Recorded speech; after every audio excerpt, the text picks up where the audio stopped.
We're in end times right now. We are in some end times. I don't even know what to say. Uh, Shit like this, that race proves that there is no bejesus in the sky. There is no flying spaghetti monster to look up to. There just ain't. There straight up just ain't. Man, this is like on the level of like a Ben Rose win or like a Kosovar win. It's just even Logano wins actually depressing. This is like in the top one depression. Man, the levels of hatred I have for Cindric just boggles my mind. And he's just so fortunate enough to be gift wrapped a win.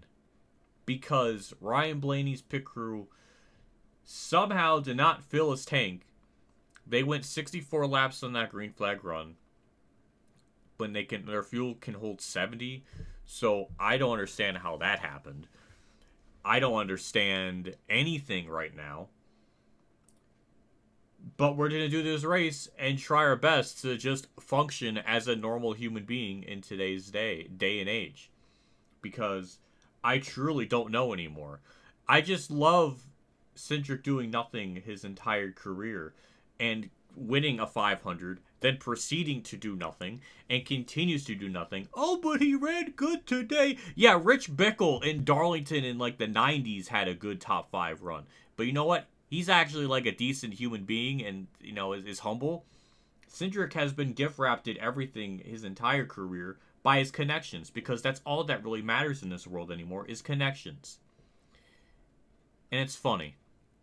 It's ha ha ha, Lamau, Raffoul, Teehee, Uchi Gucci.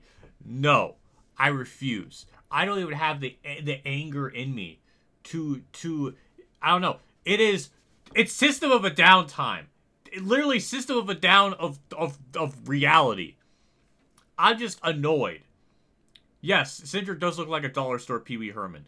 I don't know why he thinks he's all fancy, cutesy with his bow. The only thing Cindric's done that's been funny is he said, Jamie Little said in an ARCA race, oh, it's 69 degrees out. And Cindric's is like, nice. That was the only funny thing he's ever done, and it's relative to just a 10-second Twitter clip. That is all he's gotten. That's it.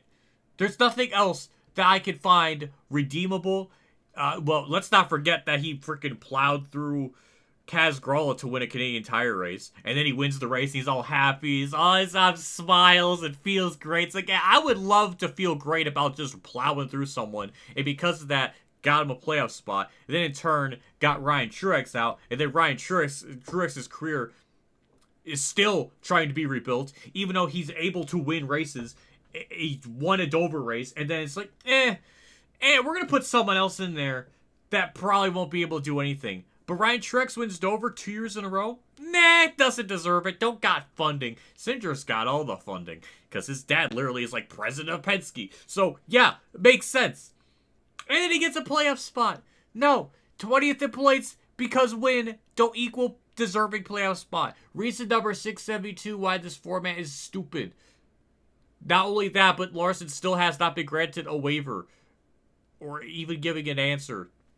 So that's been stupid too. We've just been on a streak of just disappointment. And it's quite annoying. I'm just annoyed. And I just refuse to even consider Cindric straight up. He hasn't yet in the Cup Series to win a legitimate race. In the 500, he had to like block and door, not block, but literally door every person to win. And then this one, he was just fortunate enough that someone had a bizarre issue. So, yeah, wake me up when he wins a race straight up, where he had the best car all day. Could you say he argued he had the Bell?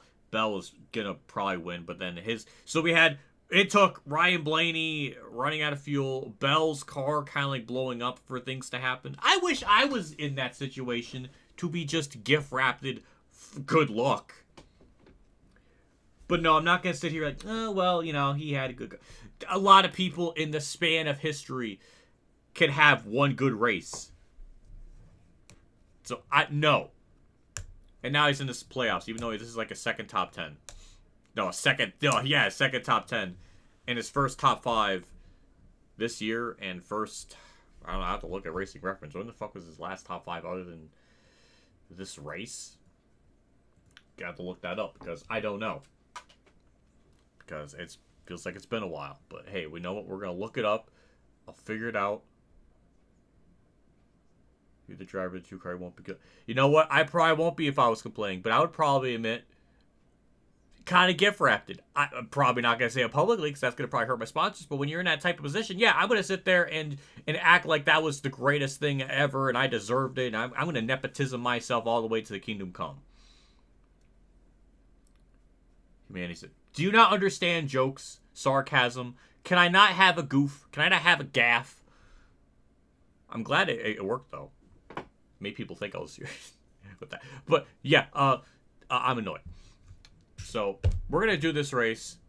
And you know what? We're going to do this T5 race, and we're going to race this Austin Cindric. As much as I ridiculed him, we're going to actually get him probably the most deserving win he's had in his entire Cup career. When was his last top 5? Oh, he only had one top 5 in 2023. And that happened...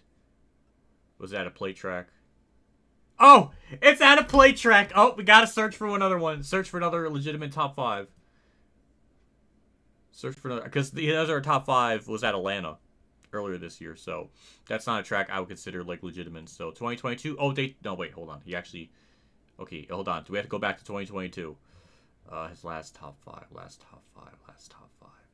Oh, Daytona, that doesn't count. 3rd. Indy GP. I think that race was kind of a shit show there at the end, so I don't know if that's probably his most legitimate one, but that even still, that took a lot of chaos for that to happen. Atlanta, that's another track that it's plate track, don't count. Okay, Sonoma. We have to go to Sonoma of 2022. But then again, he's usually a road course specialist, so that it's kind of expected for him to run good at those tracks. So, yeah, we have to go back a couple years for like a legitimate one. So, hey, props. I'm glad most of a good chunk of his top 5s. Well, not a good chunk, but like, yeah, I don't know. I'm annoyed. I'm not going to sit here and defend a driver like that. I'm not going to sit here and think that, oh, he deserves a playoff spot for that win. No. In fact, even when Kurt won in 2022 at Kansas, I was skeptical at the moment because I think he was barely in the 16th in points. He might have been like right in the cusp. But even I was saying, if he doesn't like straight up earn 16th or straight up just races his way into 16th place like on normal points, I didn't want the win to back him into it because then it wouldn't feel deserved. Like I'm not gonna sit here and like be biased and simp and not give like reasons. So no. No. Anyways, there's not really a whole lot else to talk about. That was literally the only most eventful thing that happened that entire race. The ending saved it. Not gonna sit here and say that like revolutionizes the entirety of that race. I don't know where to put my check because I feel like I flop around so much that I don't know. Maybe we could put it over there. I don't know. I don't know, but no. Even if I liked him, even if I simped for Austin Cindric all the way to the Kingdom Come skies, no, he does deserve a playoff spot because when I hate the win in your end format, it's been stupid. It's every year, 2 or 3 instances where we've had someone win that disrupted it. Do we really want to sit here and think that Chris Buescher deserved that in 2016 with a rain out or whatever? Like, no. Why can't it just be a top 16? Why can't it just be the top 10? It's the same rants, same tangents. It's just another instance. It's another thing I can put in my checkbook of like, okay, you know, this is stupid. That and the waiver thing, because that's another thing. I almost don't want him to get the waiver just to show, yeah, NASCAR is just continuing to be stupid. And then also only for, like, dumb chaos. Because, like, logistically, like, he probably should be in there, but whatever. Even though NASCAR's rules originally stated that like, oh, a waiver's only granted if they get an injury in a cup race. But then they broke that with Kyle Busch because he got injured that was not in a cup race. Then people are getting injured outside the sport and outside activities, and they're wavered. People can literally just intentionally right hook someone, be wavered in. But what Larson did, apparently that's just like too egregious. Because Kyle Larson prioritized running the Indy 500, where I don't know what Larson was supposed to do. Is he's supposed to just back out and literally give up all the sponsorship, all the track time, and everything, all the sponsorship requirements and everything. Because I don't know, NASCAR wants to think, oh, our Coke 600 means more than Indy 500. Yeah, because that's just delusion. That's delusional.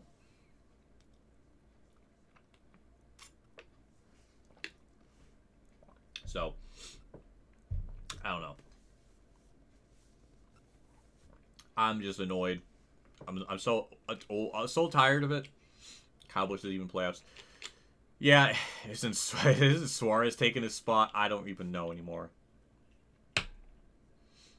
But hey, you know what? Justin Haley frickin' ran 10th in a Rick Ware racing car. That honestly should be the biggest highlight. That's insane. And Carson Hocevar got 8th. He was 10th on the white flag, so he gained like... Well, Brian Blaney ran out, so he gained a spot. I don't know where he gained that other spot. I've kind of had like allergy. I think I have some kind of cold. I don't know, but I got my nasal spray here. And I'm gonna take this live. I wanted to show this so people can see it's Afrin. So I feel annoyed. And I just So yeah, it's sad. It's so sad. We have to go back to like 2022 Sonoma for like his first legitimate top 5. Because every other one before that before Gateway has been just plate tracks. Where, sure, it may take 10% of talent, but a lot of that is just being at the right place, the right time at the end. Gateway was the first race Austin Cindric had in like 2 years. Almost 2 years to the week, because it's almost next week, so it's almost 2 years to where he had a straight up normal top 5. Wow. I wish, I don't know. And it's like, oh, well, Brad Keselowski got big suckered into it. Well, yeah, but he's also been running a lot better than Cindric, and he's been, so there's that. But also, doesn't help, too, when I don't like him, for the reasons I described. And no, I'm not going to sit here and simp for people that intentionally just plow through someone to win. I'm still salty about that truck race in 2017. No, still gonna be salty about it. It's like, oh, he did it, but he had to. Yeah, he did, but that doesn't make it right. I could be a race car driver and I could be like, well, I just right hook someone to win a race, but you know what? I had to do what I had to do. That's not gonna make people respect you. So no, but hey, you know what? He won Xfinity titles, but so did Ricky Stenhouse. That doesn't mean you're gonna be a god in Cup Series. So. Good. Hey, be a legendary Xfinity driver. Be like the frickin' Sam Ard of Xfinity. I don't know.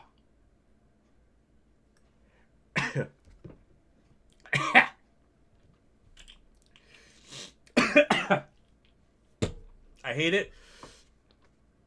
My nose is just stuffy enough. But you can feel it like roll down in your throat. At least I can frickin' breathe. It's frickin' Afrin. For God's sakes, it's Afrin. It's nasal congestion. Nasal spray.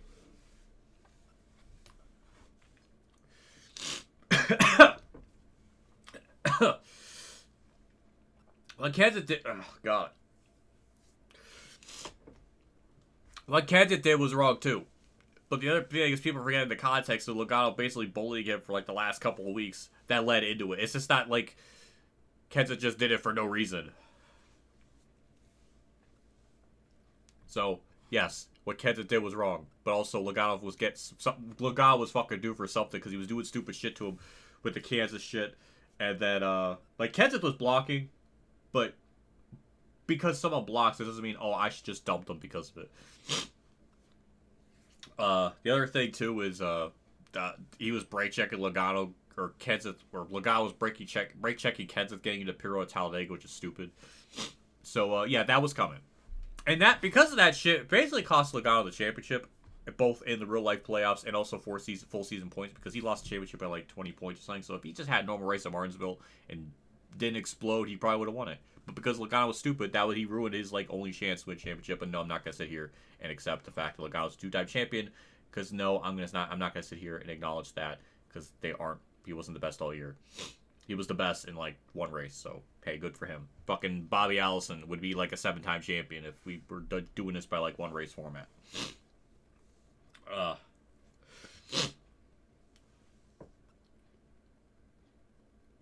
Oh, god damn, I forgot about that.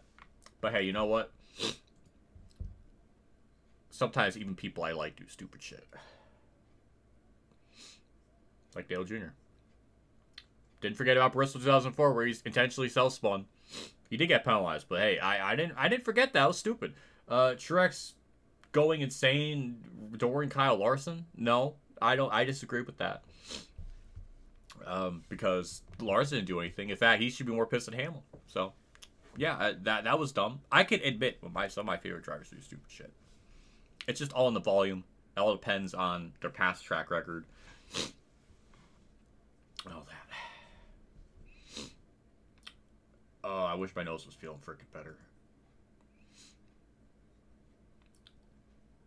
Those are some... Those are some good faces. That's a good face. Those are good faces. Good faces. Will Bushy win or no? He hasn't really shown much speed other than Atlanta, but that's Atlanta. You don't need to be wasted. Yeah, you don't. Not anymore. It doesn't matter. You can have an average finish of 14th, and you can make it to the Final Four if you're fortunate. If you just, are amazing the last 6 races. Found a holy grail at the flea market? Well, hell yeah.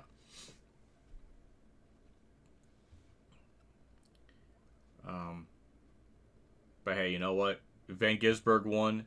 That's cool. Yet again, another racer. Allgaier probably had the car to win, but choked at the end, which is basically a synopsis for his entire career. So I'm not shocked with that. But hey, Gisbergen won. He's good. And yeah. So good for Gisbergen. And yeah, I didn't really know. He's been a good noodle. So I'm happy with that. Anyways, let's get into the race. Get into this. I know I prolonged this for too long, like usual. But thank you to my Tier 2 members, Patreon people. I appreciate it. As always, it goes a long ways. Perks you get early access videos as well as like tail emos like you can in this stream, for example. And also, I have like the first 16 episodes of Thunder 04 already available for members only. I need to get some more going because I have a couple more finished, but I need to get those going. But that's really it. Speaking about stuff, this is my new stream layout. Ultimate Dragon helped me with the banner and everything. I liked it. I wanted to use it. So this is what we're going to be going with. The chat box is where that bacon spot is. So that'll come up here in a couple seconds when more stuff goes on. But it's a new layout. I hope you like it. I try not to blur everything, or try not to minimize the screen too much. I want it to still be there. But it's a good looking banner. Big props to Ultimate Dragon. Why Noctowl? That's Ultimate Dragon's Pokemon persona of mine, and it's a good one. I like it. I think it's fitting for me because I am a night owl. In fact, I usually am up past midnight more often than not. So, hold on. How often am I? I have it written down here. I'm actually more asleep at night in 2023 past midnight 352 of the 365 days. So, yeah, I go to sleep past midnight 352 days out of the 365 in 2023. So, that's impressive as shit. So, I think that Pokemon is very fitting for me. And I like that. That's the most bid Pokemon. No, it's not. I don't care what it is. Because I like it. And that's all. That's all there's going to be.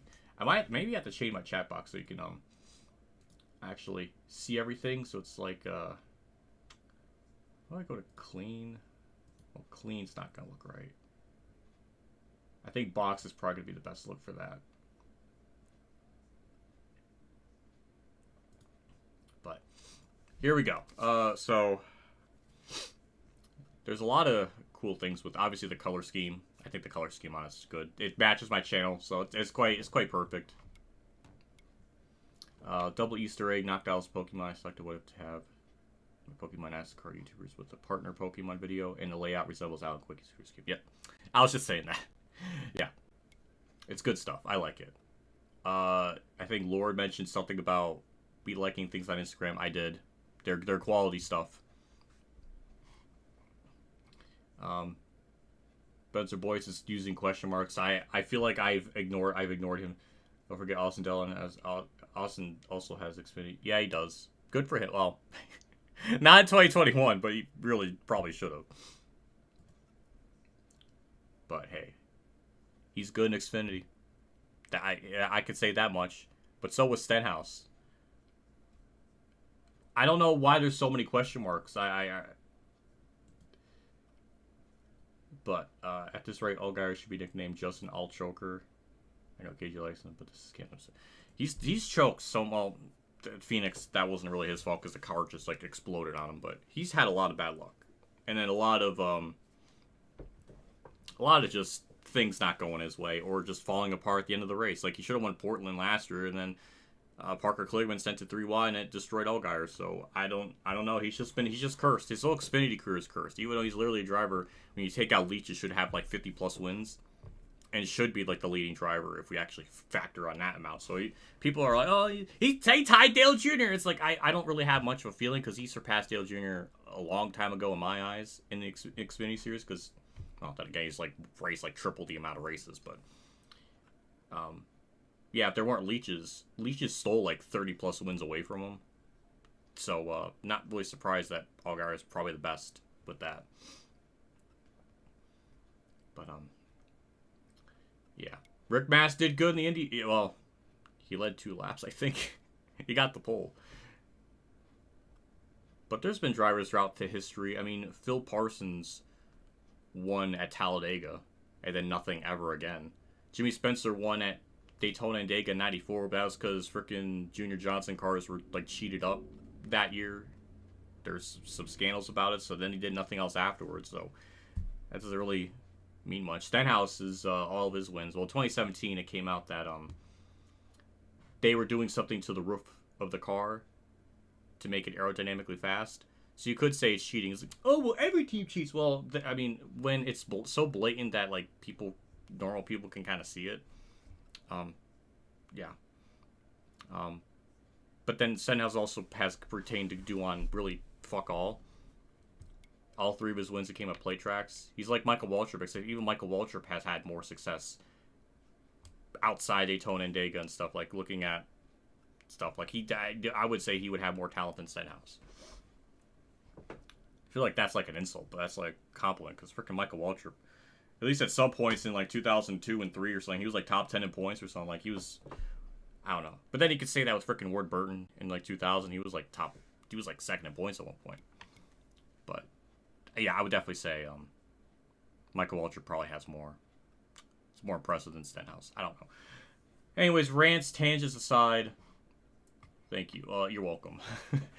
I wasn't expecting this to be made. I really appreciate it.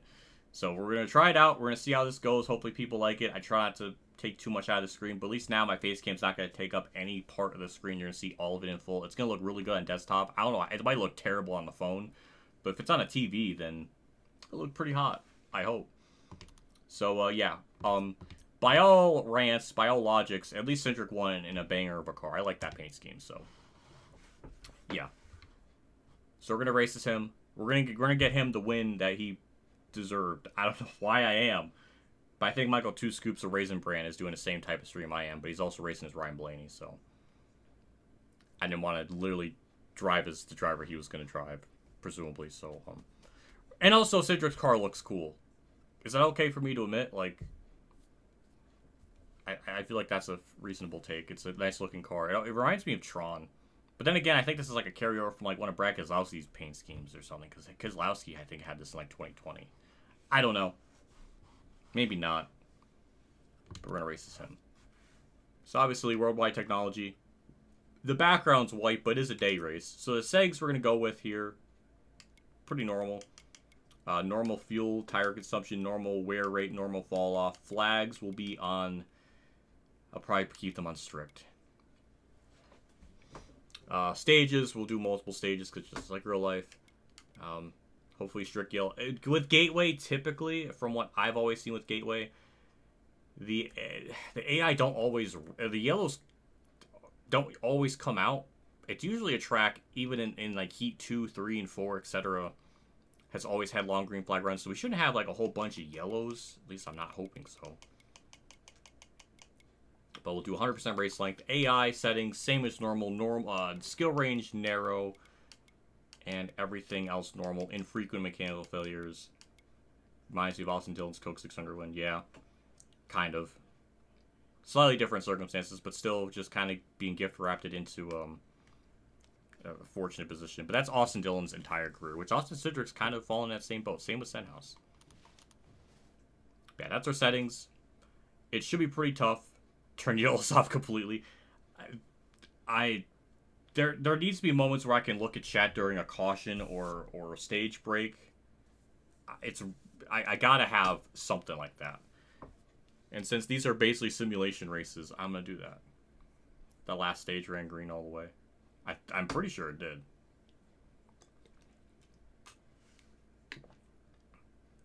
Yeah, I saw the Austin Cindric meme pic. It was a good one. Yeah, 240 laps. I actually haven't even ran any races in this game. I mean, I just ran a race to get the thumbnail.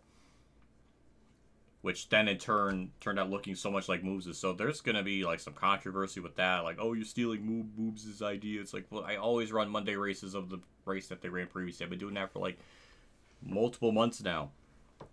So if anything, he's being a Mr. Old frickin' Baskin Robbins problem. Ooh. Well, that's a cool looking diecast. I like that. Good stuff.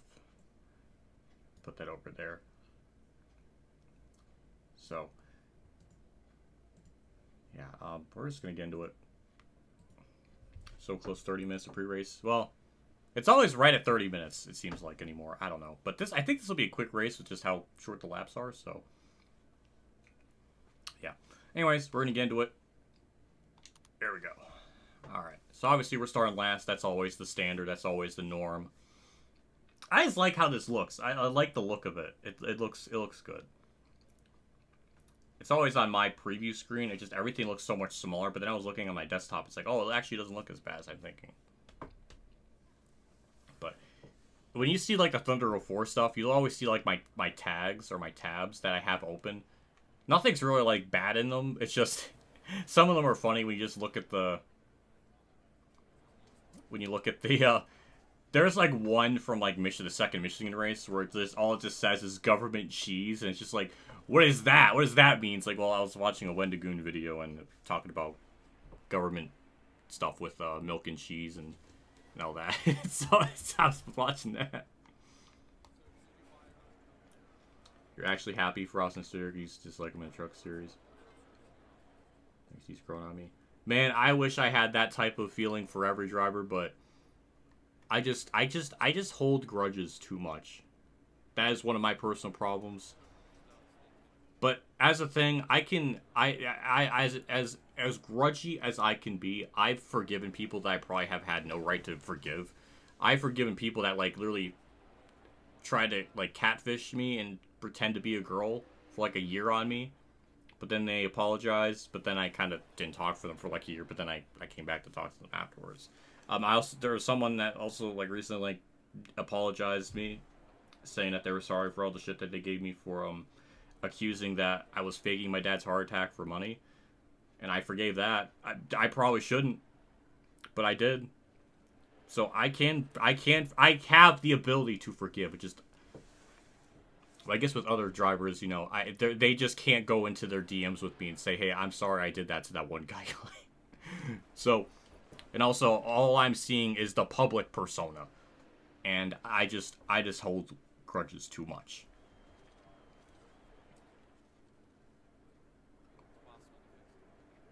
So, I don't know. Story time over. Here's our slider. It's a 3. It's 2 down from the 5 here. I think that's pretty good with what we're using. From what I've practiced in, at least for the race I did to get the thumbnail.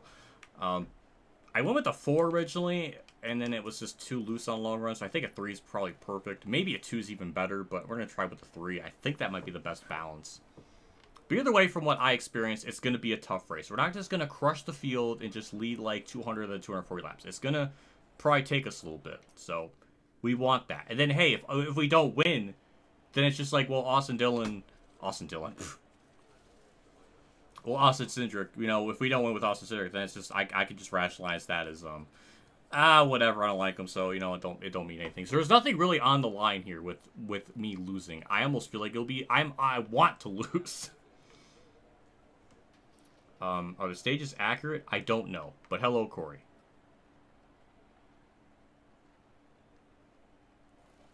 And also, I feel like Penske did a lot of snaky things to get Brad Keselowski out there, because he swapped crew chiefs with Paul Wolfe, went to Logano, and then Logano had Brad's crew chief, and then they kind of made Brad run worse because of that. And then it's like, oh, we could use that as an example to get Brad out of the car, and we can throw Cindric in. So that's my conspiracy theory.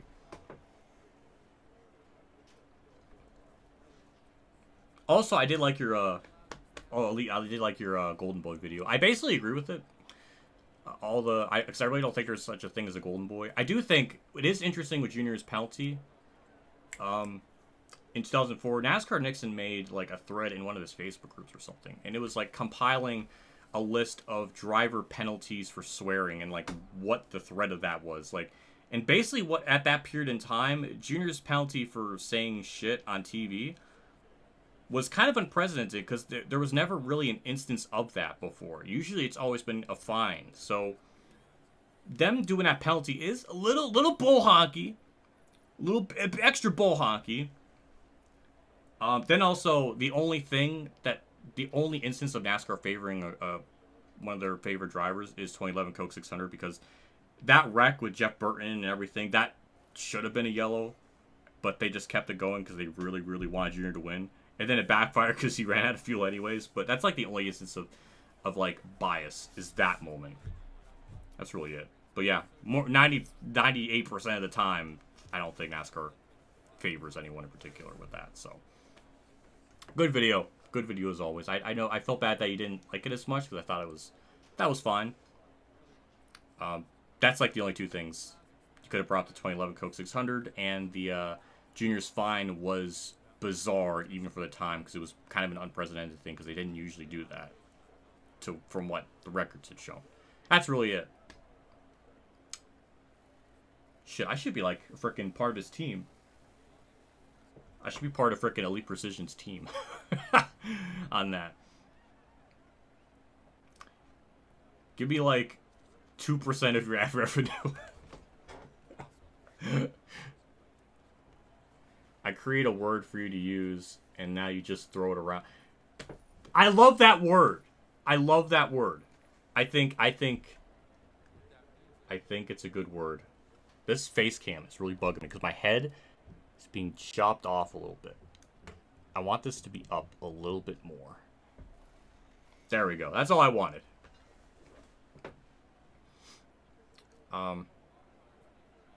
Tim Thomas.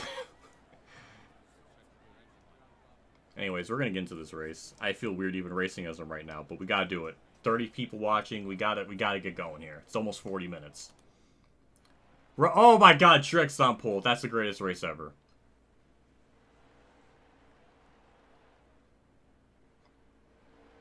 Truex has been dominant all weekend. Oh, Hamlin crashed in qualifying. That makes me so happy. Thank you, game. It's trying to make me feel better for for Truex running badly.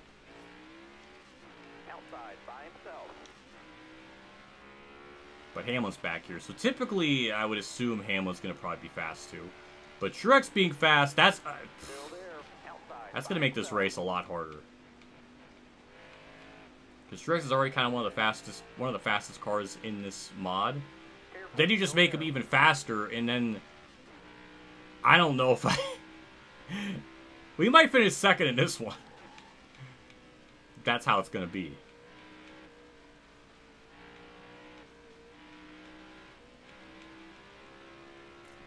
Yesterday, we honestly, the first time as a Blaney fan, it hurt. I felt so bad because I wish I was watching your stream live because I feel like you would have been just absolutely devastated. I know the feeling. I know the pain. As a junior fan, it happened like twice. With the Coke 600 2011, 2014 in Vegas, I know the pain all too well of something going wrong. And this is an issue that I never even imagined fuel would be an issue. He should have, for all intents and purposes, had the fuel to make it. Why are the AI almost wrecking themselves? That was weird, but would have been realistic because they did wreck on like lap 4 in real life. So, but yeah, I felt so bad.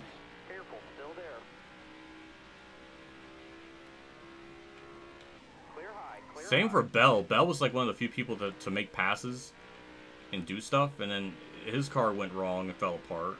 Also, we're up to 23rd already, so that's kind of scary.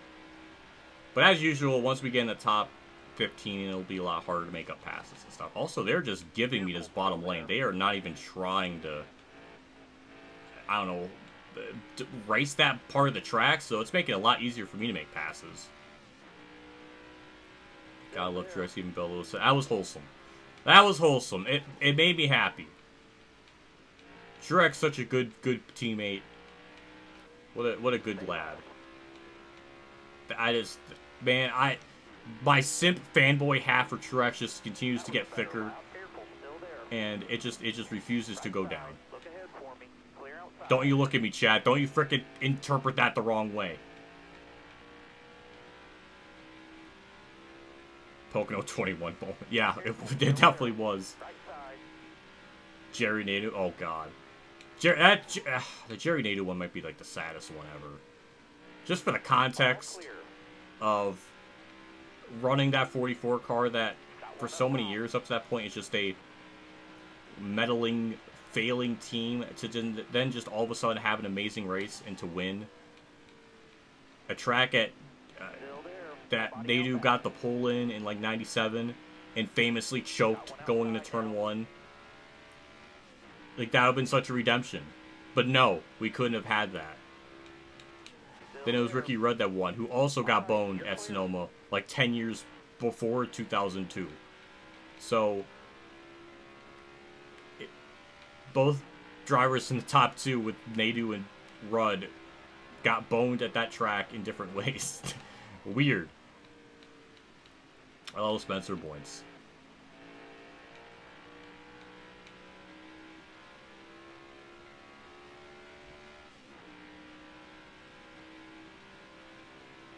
McLeod race at Bristol proved anything. Yeah, I still can't believe the last race I did on the OG Heat 4 had a BJ McLeod win, and he was just legitimately dominant the entire race, and there was nothing I could have done about it. Oh, snap. Hello, Murph. Thanks for stopping by in the stream this evening, afternoon. I guess it's more borderline evening for me. Afternoon for some, I guess. I don't know. What is the colloquially accepted terminology for the numbers of what determines an afternoon and what determines an evening? I did see it. I did see your thing about Cindric's championships and stuff in Xfinity. I said that was good. Should have stayed in Xfinity. Become an Xfinity legend.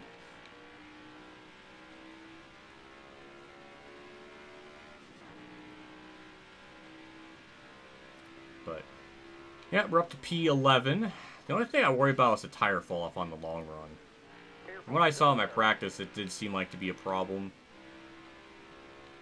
But on the short run, like 9 laps in, it's pretty good. I would say pretty good, but we have an AI yellow. And I don't know what caused it. The AI aggression is bumped up with this most recent mod. And it's JG Haley from Dead Ass Last. That's embarrassing. That's absolutely embarrassing. But yeah, only one person's pitting, and everybody can stay out because the stage is so short for stage 1.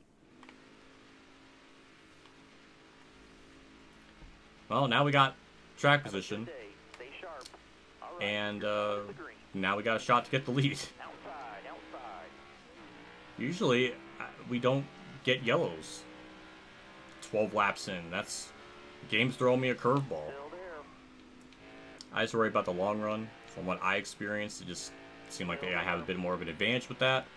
So, even if we do get the lead, I don't think we're going to pull away. At least not to my knowledge. I don't know. I haven't done a 100% race here since last year. So, but I think I did something different with the settings last year. I had it to more grip with my tires, so this should balance it out. But yeah, I've always just had a cursed time around this track. I like every year, once a year in this race, I always hit the curb and I always spin out. I don't know why that happens. I'm very prone to doing that for some unknown reason. I like to hope that doesn't happen as I rattle the freaking curbs' life right there. Oh, Brad's gonna give me a push. Oh, that's adorbs.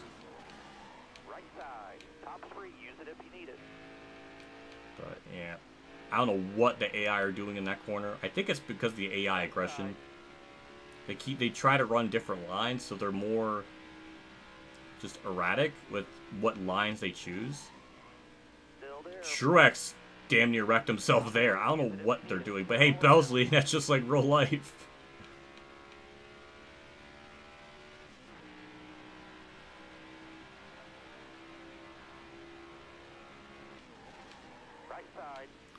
And somehow...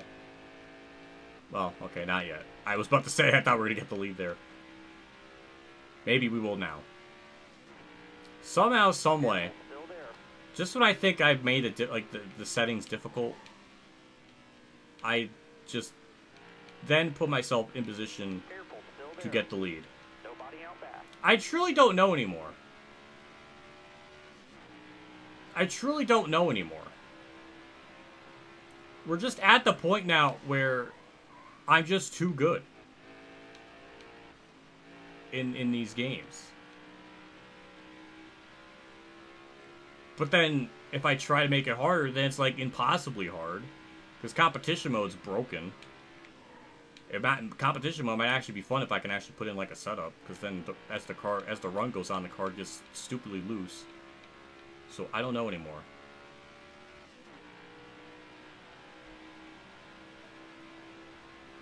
Well, that yellow definitely saved me, because we just were able to...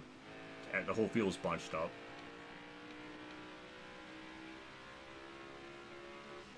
He's using speed modes, lol.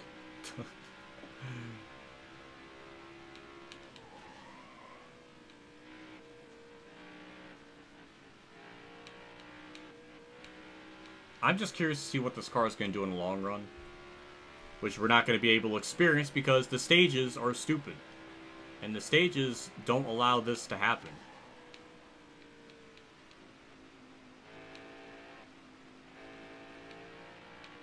But I could feel it. I could feel it. It's getting looser.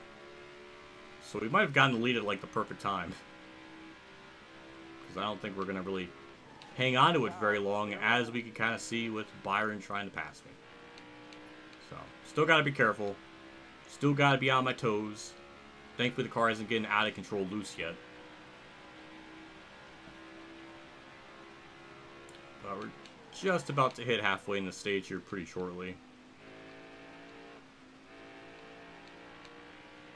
I don't know what they're doing in the corner. It's just, why would they run to the high side? I just wish that this mod was adjusted so they don't just always try to run different lines or try to go to like the extreme outside line, because it doesn't work.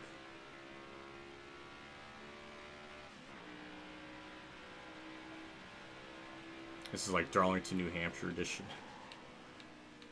Oh god. What does that mean? I'm just now thinking about it. I don't know what that means. Darlington, New Hampshire.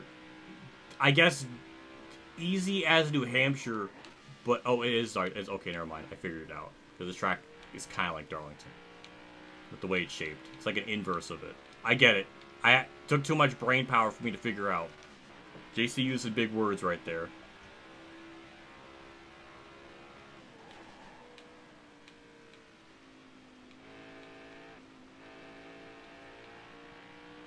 No, it's getting looser. I feel it.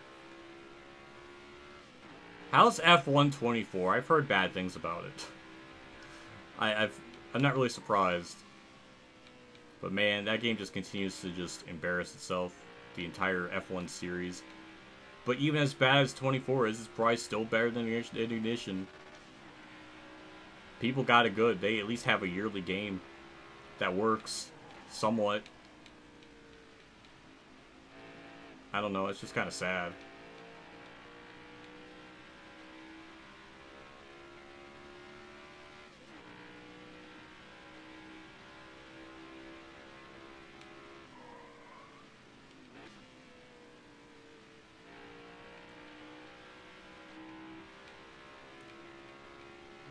Wait, hold on.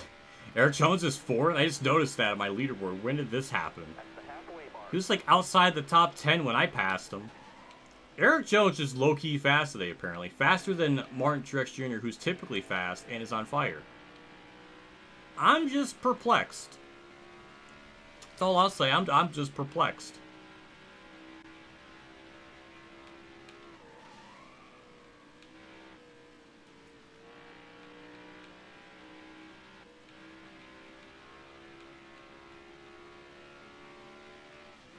Nice system of a down shirt. Thank you.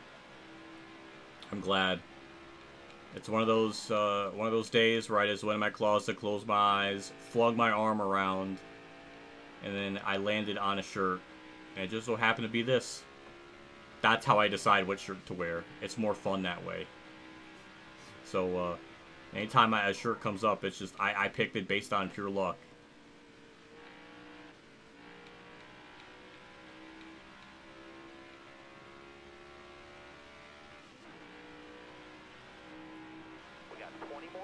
Boy, how about that Thunder 04 series? Double uploads, I think 5 days a week. That's the plan. Might be 6 days a week, but it's gonna be, I can't figure out what to do for a Thursday stream. Now that that save file just got completely destroyed. I'm looking forward to wrapping that up in the month of June.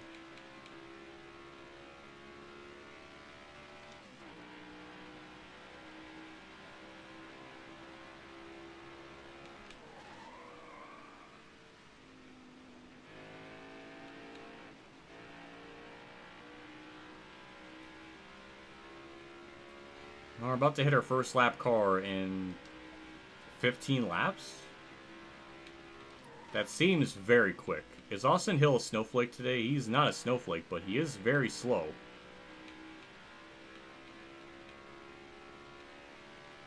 I wish I could do an F1 career mode. I'm just too busy with other stuff, just finishing up the things I want to do. I do mean to make some kind of life update video. Maybe in July, maybe August. And talk about more things I want to do.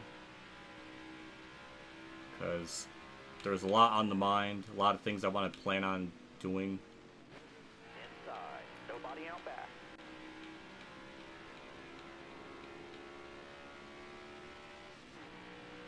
Do race reactions, stream Thursday nights. I can't react to any races because I'll get copyrighted for it or content ID'd for it.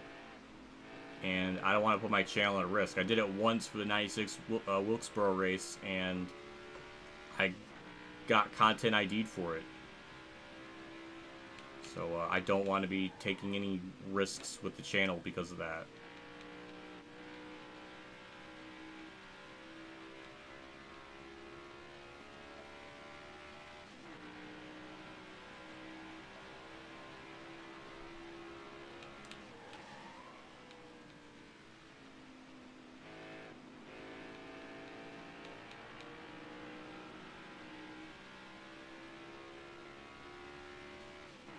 But yeah, Thunder 04 is gonna be weird. You may have gotten that vibe from just the first 6 videos that are out, but it's been a nightmare. Oh snap! 3.5 years. Hello. Thank you, NASCAR 48, for being a member for 3.5 years. That's pretty badass. You're one of my top 5 members, I believe. It might be 4th, but you're in that top 5 range. But I appreciate it. It means a lot, so thank you for doing that. All the way to the wall.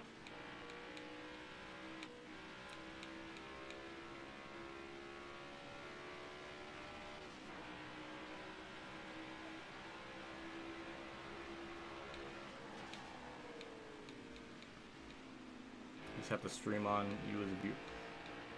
There's going to be so many people that tune in randomly that aren't going to be synced up and not knowing what the hell is going on. It's not going to be really fun to just...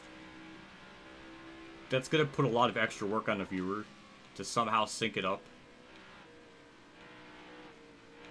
It's just not going to be a fun thing to constantly worry about. Because there's like 15 people that are in sync, and the other 10 or 15 or 20 or however many is going to be randomly tuning in. I'm constantly giving out the time code for it. It's just not really fun to do. It's a lot better doing like watching a live race, but then again, I'm not really home most of Sunday to even do that, even if I wanted to do that.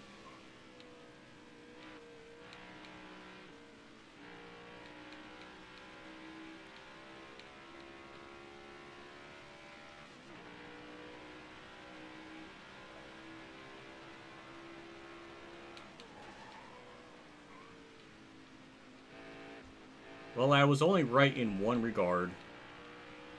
I haven't really pulled away. William Byron's right there.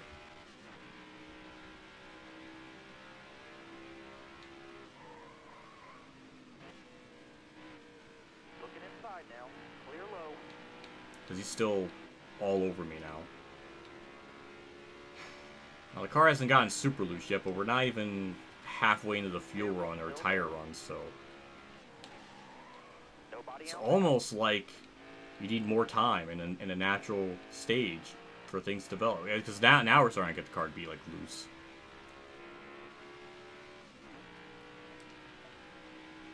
I'm always surprised of how quick we catch lap cars. The skill range is not narrow, so the AI speed should be the closest possible. Because if it was on normal or expanded, it would be catching them even quicker. So still surprising. It doesn't take very long for us to catch lap traffic. I don't know what William Byron's doing again. He's just going up high. He's going to probably get boned by lap cars again. At least we got a lap car between me and him, so probably be able to build up a gap.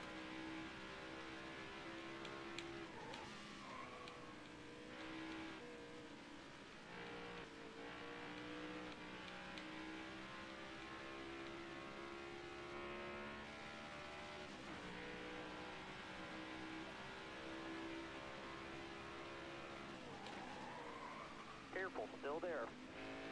All clear. Hello, Cole. We got 8 more laps in the stage. Byron's getting held up by LaJoy. Which now I'm thinking about it, freaking Carson Hostfar is doing more for Spire than LaJoy's ever done.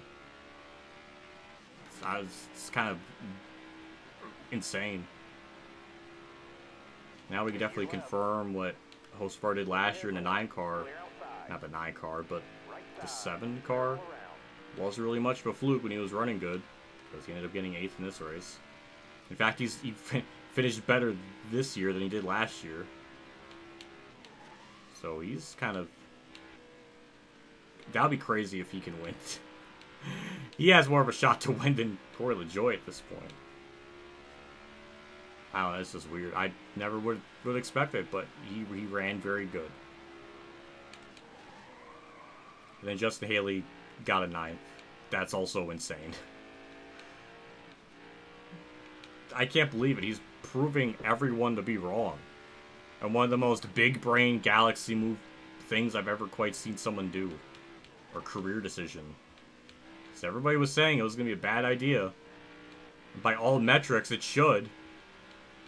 But no, he's just elevated the team to being decent. Somehow. I mean, it's crazy.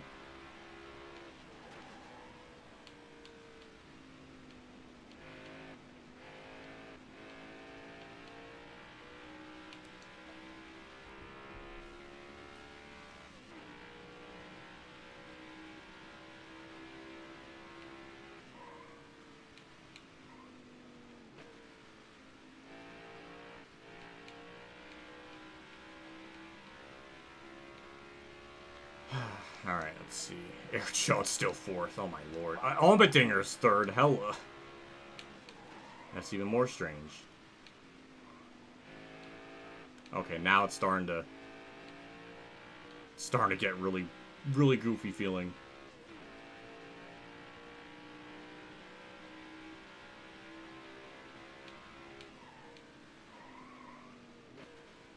Still there. All clear.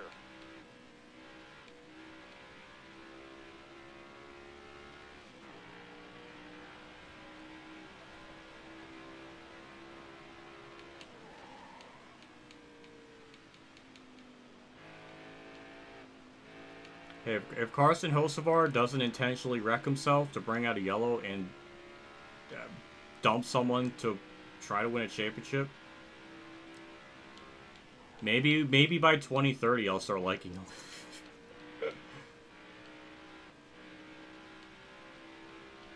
I would almost like him more if he just stayed in a lower funded team. At least then it's like impressive when he does run well. I don't know. But and also I want that team to succeed because that's the Spire shop is literally where Alan Quickie's shop used to be, so it's got to be some sentimental value from that. So I want that team to succeed. I want that to be a big team. It's what Alan would have dreamed of doing.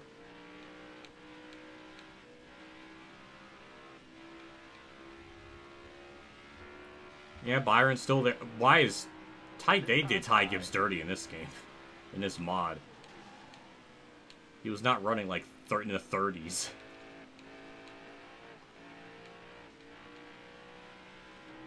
Yeah, it looks like we're going to win the stage. Remember when I said we're not going to lead like 200 laps? I feel like that's going to happen. We got the lead on like lap 15. If we continue this track, we're going to lead like 225 laps. So I need a long green flag run to really mess this up. So I think stage 2, I think is going to be that, because this is one of those tracks too where stage 1's really short and then stage 2's like double the length or something. At least that'll be long enough to make something happen.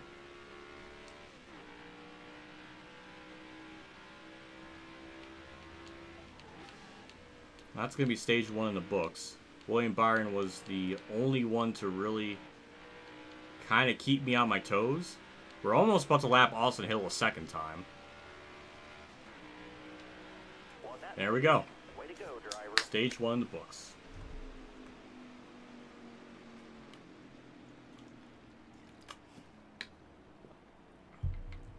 And Truex falls to 12th. Okay. Okay. On fire, dominant, or is supposed to be dominant, is 12th. Ryan Blaney's 10th. This is not recreating real life at all. But we're going to pit 4 tires and fuel. Nothing really much. Oh, Eric Jones gets third. A couple of positions changed. Starter has the green flag. I'm going to see if we're going to be Have a good day. really quick on the short run. I'm going to assume so. So how long stage 2? Is this going to be like 80 laps? All right. No, it's 92. Okay. 75. So we'll definitely have to pit in this stage.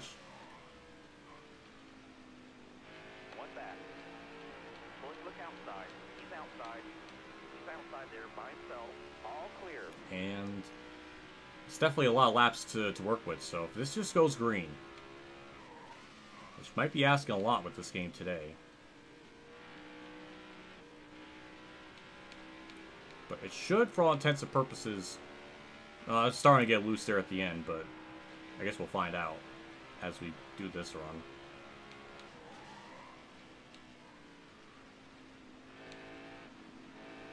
I remember back in the Heat 5 days, the online days, Roots would always try to run this race at Gateway. He would have it at a certain race length. I don't know what race length it was. It might have been like a 25% race or something.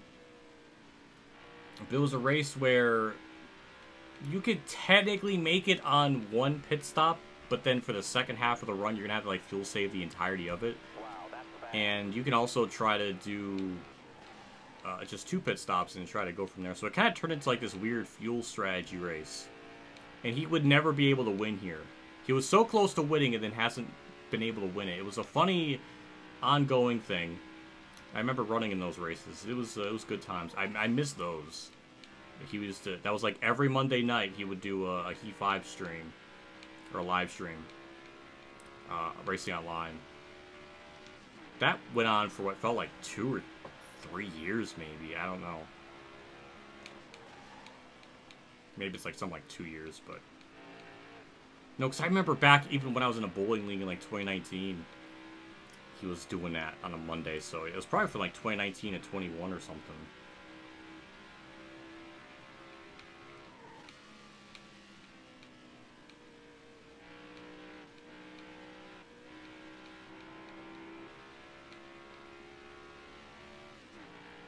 Thoughts on Larson's waiver drama?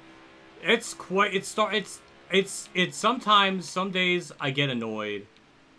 Other days I find it really funny. I just can't believe they're dragging this out for as long as they are. To the point where Gateway's come and gone, and we don't even know what is going on with that. Larson's racing not even knowing if he's even going to be able to run for a championship. It's just so annoying. This whole debacle is so dumb.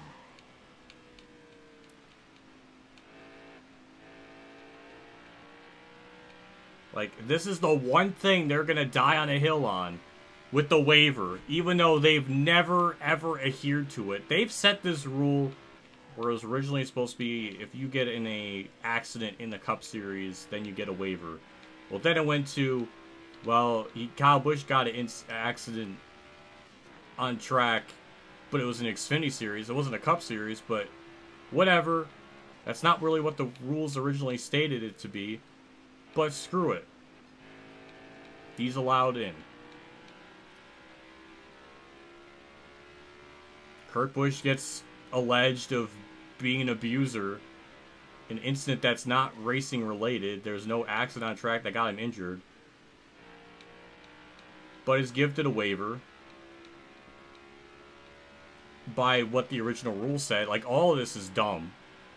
Very few instances where the waiver was actually used in its original intended purpose. Jimmy Johnson got sick because of COVID and missed a race. Same with Buescher, but they got waivers. That's not technically getting injured on track. That's not really what the rule was supposed to be originally made for. That was a terrible turn 3. Left side.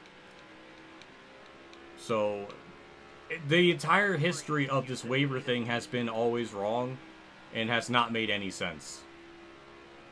Chase Elliott gets injured in a snowboarding incident, something that's not related to what he was driving in a NASCAR Cup car. And they waivered that. They waivered him intentionally left hooking Denny Hamlin. They wavered people for getting sick when that's not a racing injury. Very few times have they given waivers for like on-track injuries. Eric Jones is one example where it's like they wavered him in the way that the rule was originally meant to be.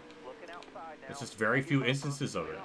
But now, in instance number 25, where they need to give a waiver out, now we're going to be really, really strict on it. Now we're going to be really, really we're going to go by the book for it. Because Kyle Larson prioritized the Indy 500 over the Coke 600, even though the Indy 500 is objectively more of a illustrious thing to race for than the Coke 600. Sorry. That's not like a mind-boggling fact. But if this says anything, if this waiver truly happens, or does not happen, and he isn't able to run for a championship, that's going to basically destroy any chance anyone's ever going to want to do the double again. Because if there's ever going to be an instance where Rain pushes that Indy 500 back, they're just not going to run it. They will prioritize the 600 over anything else. And it's like, if we didn't have this stupid fucking format, we didn't have this dumb winning you're in, we didn't have this dumb playoff shit, this would never even be an issue. The only penalty Larson would get for not running a Coke 600 is losing race points. That should be the penalty in it of it itself. And even then, missing that one race isn't going to destroy his championship chances. He's still, well, at that time, he was still third in points. He still was in the hunt still. I guess we'll find out in November if that one race really affected. If he, loses the championship by like 40 points, then it's like, well, yeah, if he ran a Coke 600, then, that would have never mattered. But we won't know until when we get to Phoenix if missing that one race is going to really mess it up. So in order for him to straight up win the championship, he needs to win it by like more than 40 points to at least be like good. Or something like that. I don't know. Or if he's like second in points, like 35 back, then it's like, well, okay. If he ran a Coke 600, then he would have for sure gotten some points. And so it's just a mess. An absolutely contrived, nonsensical mess. And it just continues to boggle me. Like, what other ways what else can we do to delegitimize a championship? That would be another one. That would certainly be another one to add to the laundry list of problems. I almost hope they don't give him waiver just so I could be like, yep, that's NASCAR being stupid. What else is new? That shouldn't... It's nonsense. And the other thing is like, oh, well, he intentionally missed it. But it's like... Okay. Let's break this down a little more. So, Larson did prioritize the Indy 500. But after that race was over, he flew back to Charlotte with every intent to run the race. Every intent. It would be a whole different context. And it's hypothetical if Larson not only prioritized Indy 500 over the Coke 600 to run the Indy 500, but then after that, he never makes any attempt to run the 600 and just stays in Indy. Then, yes. Then, by all merits, he shouldn't be able to get the waiver in that specific scenario. I think anyone can understand that and accept that being a thing. Even though I still think it's stupid because, like, that missing that one race is not going to completely destroy his champion. Well, it might destroy his championship chances, but he still could probably finish top 5 in points easily. There's been drivers throughout the eons of history over the 70 years that have won championships or ran a majority of the season and got top 5 or 10 in points. Are we going to forget about Dale Earnhardt's 90-79 season where he missed 4 races because of injury? Still got top 10 in points finish. Kurt Busch missed the first 3 races in 2015 out of his own power, but still was able to rally to a 9th place points finish. Even Dale Jr. in 2012 missing 4 races still was top 10 in points somewhere around there, missing 4 races. So missing 1 race is not going to completely just put you 32nd in points or whatever. I don't know. It's just stupid. Then the freaking some NASCAR websites are showing, Oh, he has playoff points. Oh, there's playoff points removed. Oh, he's in the he's in the playoffs now. And then other sites are like, oh, he's not in it. So we got like different websites are conflicting information. So then people are taking that and running with it. It's like, oh, they announced it privately. It's like, I'm sure it's nothing like that. It's just I'm sure just some sites are just thinking, oh well, he missed this race, he's not in it, and they're just already kind of making the decision themselves without using official sources. So they're just kind of just going, they're just using their own, they're just going to their own logical conclusions. So it's just a mess. Such a convoluted mess. All this because Fox did not want to restart that race. I'm under the belief of that. It's very suspicious. Fox is the one to announce the race's conclusion. Not NASCAR, it was Fox. And even then, even without track dryers, air titans, by like 12:30 the track was dry. Joe Gibbs was already saying by like 11:15 or something like that, that he already got the notification that in 15 minutes drivers would be going to their cars.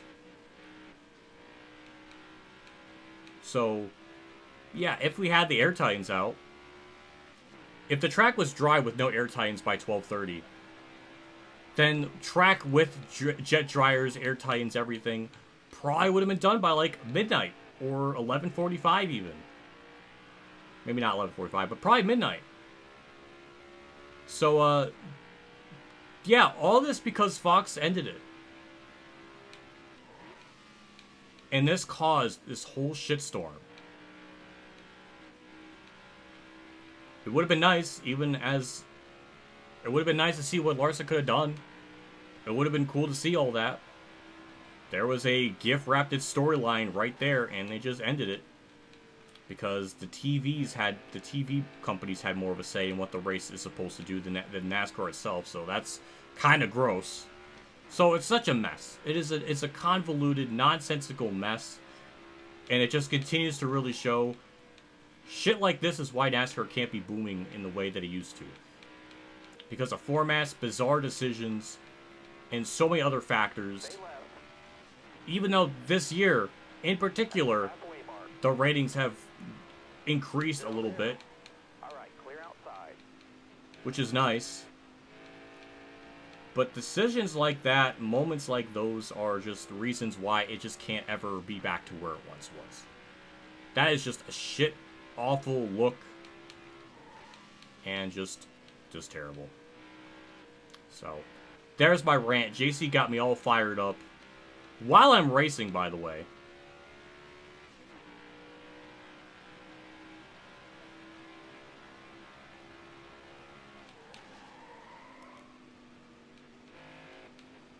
I was on such a rant.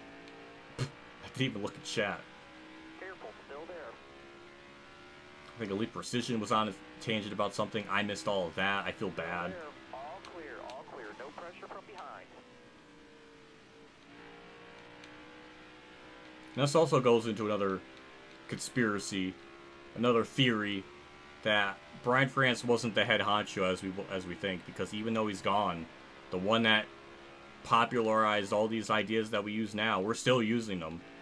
You would think by like 2019 we would be going back to the way things were if it was all Brian France's idea, but I think it's Brian France and friends, the other people behind him, whoever those may be, still are in charge. So just because Brian France was gone, it didn't really change much in terms of the point system or anything. The only thing that changed, and you could argue as being positive, is more track variations. I mean, that's good. I like that. But you could have 36 different unique tracks and everything. You could have the most versatile schedule in human mankind history. But if you're going to have a points format where it's so gimmicked up, it's not going to matter. So all these efforts are just kind of in vain to the main problem. So it's just this hopeless feeling. It's like to be your executive NASCAR, you gotta be a complete moron. That's a good one. They use no common sense in their decisions. They love shooting themselves in the foot. They're really good at that. They would be the equivalent of like Stanley SquarePants, where anything Stanley SquarePants touches, it just breaks. That's NASCAR essentially. Just put the NASCAR logo over Stanley SquarePants breaking something, and there you go. You got a freaking golden meme template right there. And the thing that he's breaking, it'll be like, it'll show like the Winston Cup series or I don't know, put Iowa in there, because I'm sure that track's not going to be great anymore after what they did with repaving it. Or 550 package, have that be broken, put that in there. I don't know, there's a good meme in there somewhere. All clear.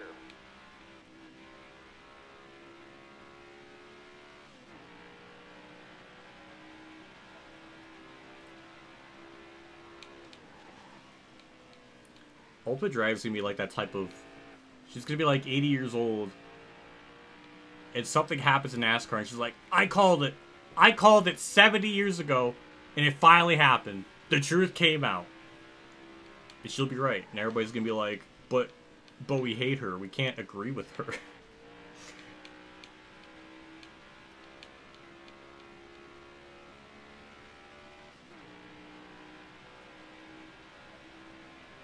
You know about the voice actor? Plankton, voice actor for Plankton.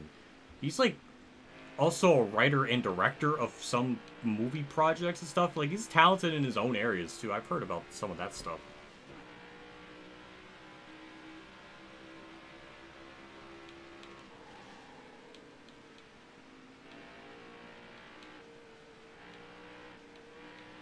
Austin Hill somehow is 34th, even though he was 40th on track. He's getting faster. Good for him. He's not being as mid.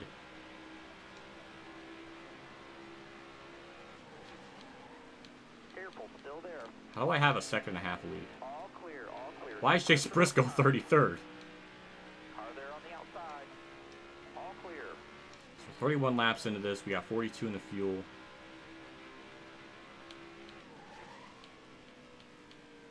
Voice actor for SpongeBob. And the voice for Karen? I never knew that. I never knew that. But then again, when it's computerized so much, it almost don't really matter. It's kind of like Alvin and Chipmunks, where I guess they technically have voice actors, but the voices are pitched up so much that you can't even really recognize what actors even voiced them. So it's kind of like that situation. So I don't... It's a cool tidbit. It's a cool fact. But it's just I guess it's neat.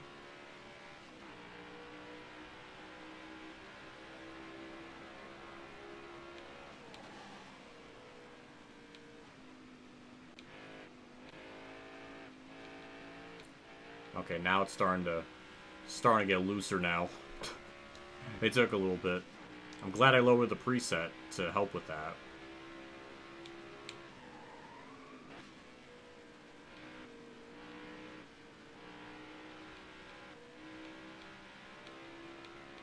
It'll be 25 this month. Well, hell yeah. That's neat. The other funny thing is Stay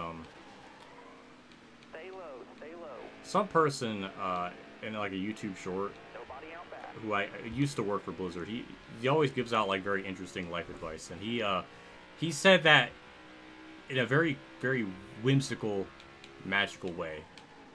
He was saying every 5 years in life, once you start hitting the year 20, when you start becoming 25, every 5 years you're gonna have like a DLC in your life that's not gonna change. You're gonna be stuck with it forever. But he was saying like every 5 years you're gonna start experiencing pain if you move something in a certain way with your arms or your body, and it's something you can't change. You're gonna have to live with it. I was just like, oh my god. That kind of relates to me in some way. I can relate to that a little bit.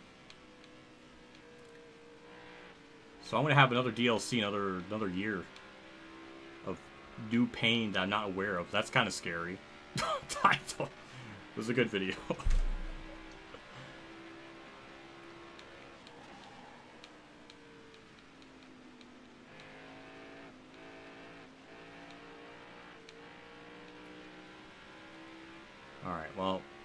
Bell, still third. He's actually doing good.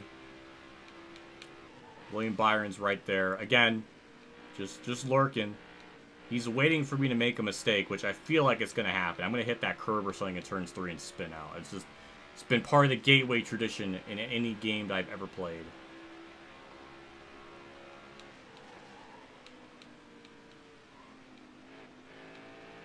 Stay left.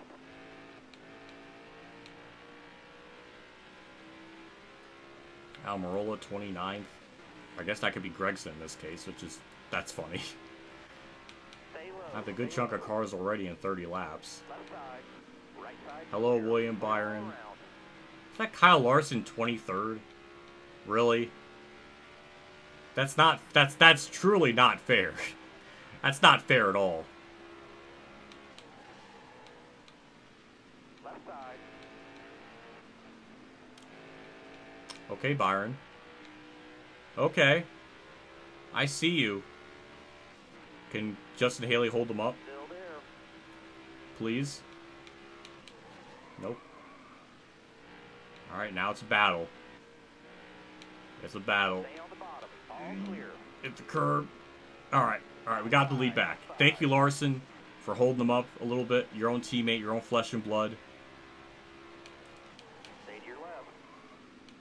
It's gonna put us back into the lead. We had a momentary loss of the Still lead. there. Oh boy, okay. Alright. 39 laps in, car got bad. Still there. Oh my god, why? He just held him up completely in that corner for no reason. Larson just sabotaged his own teammate there. We were absolutely going to lose the lead that lap, and then he just checked him up. See, this is the kind of good luck I keep getting, and that I don't understand. Clear all around. Inside. All clear. No pressure from behind. That should not have happened.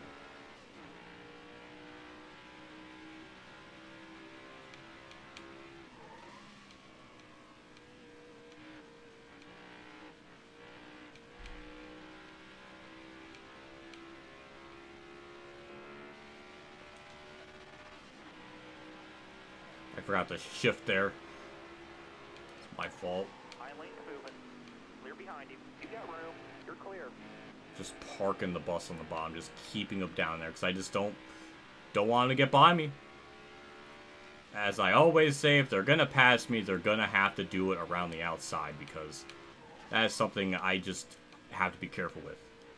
Holy sweet Jesus. Mexican Link. Oh my god. Get out the Google Translator, because I don't know what that all means. Anytime he says some Spanish, it's always some kind of Robin slander. Oh, yeah, I see Robin's name in there somewhere.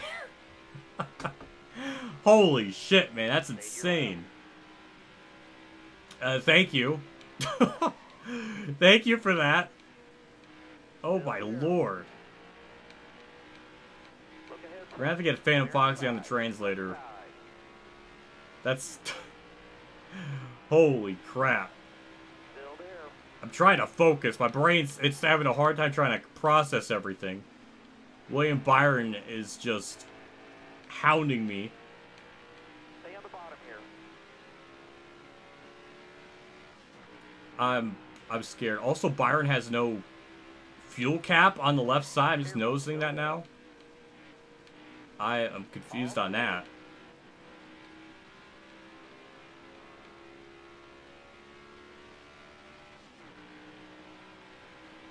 Should we look at... Okay, so there's something involving Kurt Busch, Joey Logano, and Robin. I don't know what that entails. I'm kind of scared. Track's all yours, bud. You're clear. Looking outside now.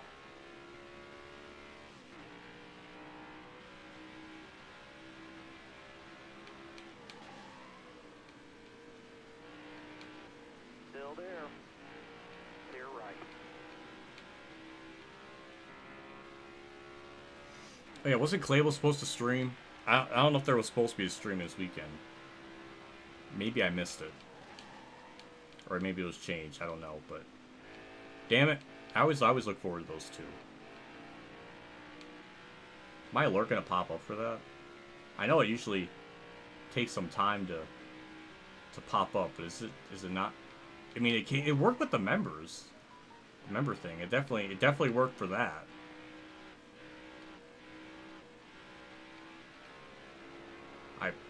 I hope it pops up here eventually. I would really hate for that to not show up as an alert for such a monumental occasion. But god damn, it's hard to not look at it. That's amazing.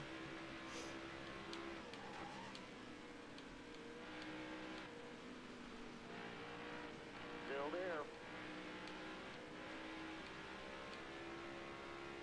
Careful, still there. Alright, well, Byron finally is going to lead a lap. First time a different leader since lap 15.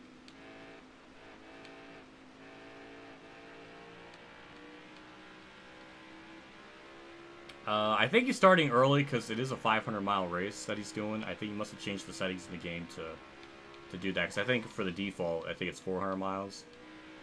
So I think he's starting a half hour early just so he can get the race started early. Makes the most sense to me. I guess that's why my phone blooped in the background. Because of that.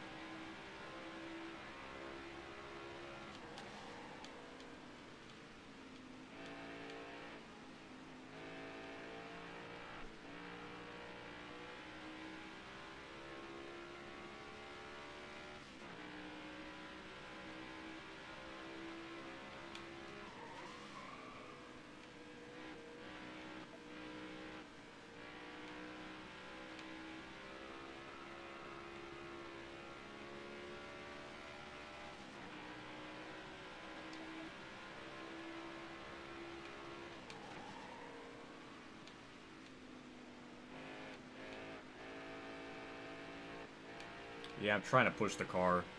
They don't like it. They don't like it. The only thing that's going to be... the only way we're going to run them down is lap traffic. So, yeah, it finally happened. Took about 50 laps, but... just about 50 laps. A little under. Like 45 maybe, but... yeah. That sucks.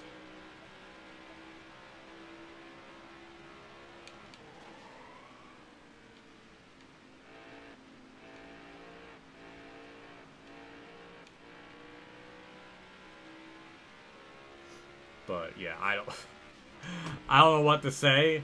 Other than thank you so much, Mexican Link, for doing that. That literally, I can't even. It's hard to always process it. Cause it's such a generous thing to do, and it means so damn much. It's true. I can't stop smiling. Just always really appreciative. I can't stress it enough.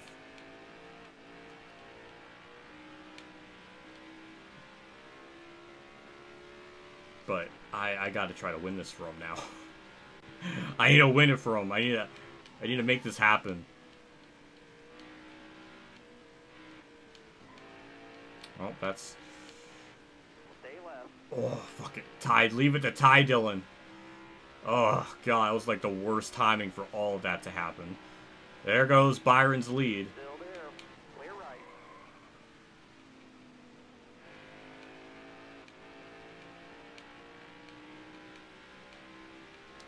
Yeah, that actually got us some front bumper damage. You could barely see it, but it definitely gave us some front bumper damage.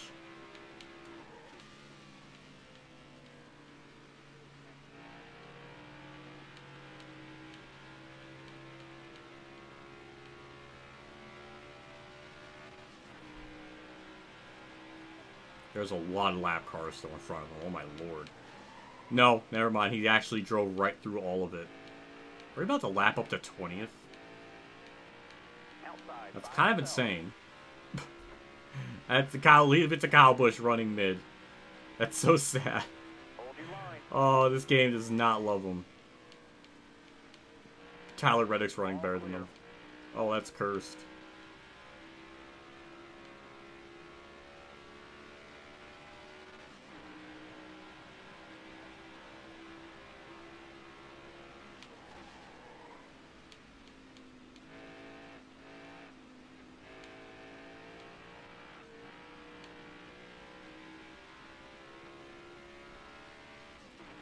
you see what you posted? It was something about SpongeBob, but I wasn't looking at it.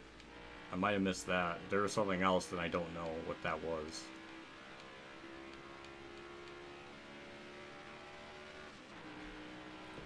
Man, it's just pulling away. I was thinking this might happen at some point in the run. It did.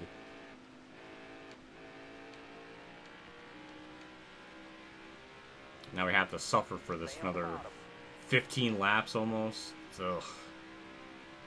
That's gross. There's not really much lap cars to hold them up.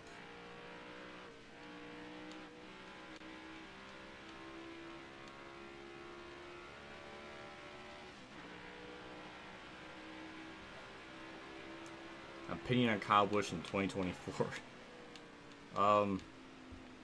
For this season, been relatively mid. It's getting into some scrabbles that aren't really needed. I think this could be the year he don't win a race and end his like 20-year winning record.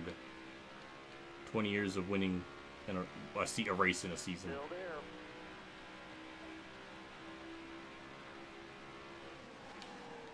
Clear right.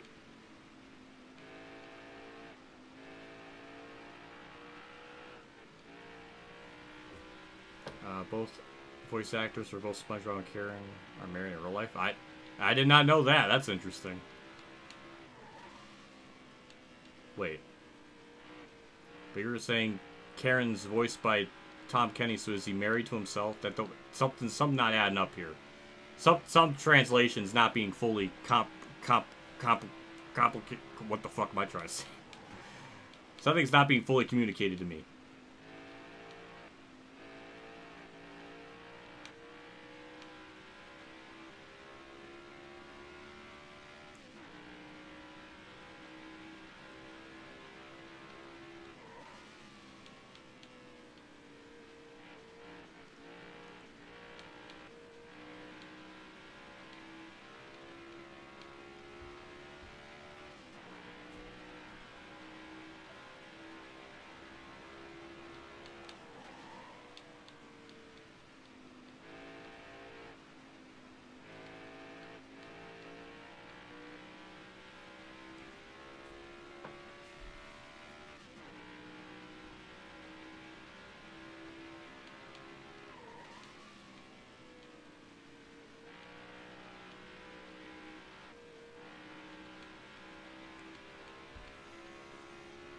Well, tires are worn.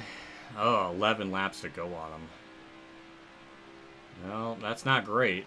I wonder... I feel like from what I remember, the AI at Gateway always pit earlier because their tires would burn out faster, so that might happen here. So we might be maybe closer on our fuel window than I think. Or at least the pit window, I would assume. But getting down to pit road this track's such a bitch, though. So I can't take the normal access road because they're just so much faster than me. They're just going to run me over. So I have to take it at the last second. And that kind of causes problems. So, yeah, I'm not a fan of this pit road. This might be my most hated pit road in any of the Heat games because that. It's just so broken. It's just not fair. It is absolutely a case where it's just not fair how they go down there so much faster. They just have infinite grip.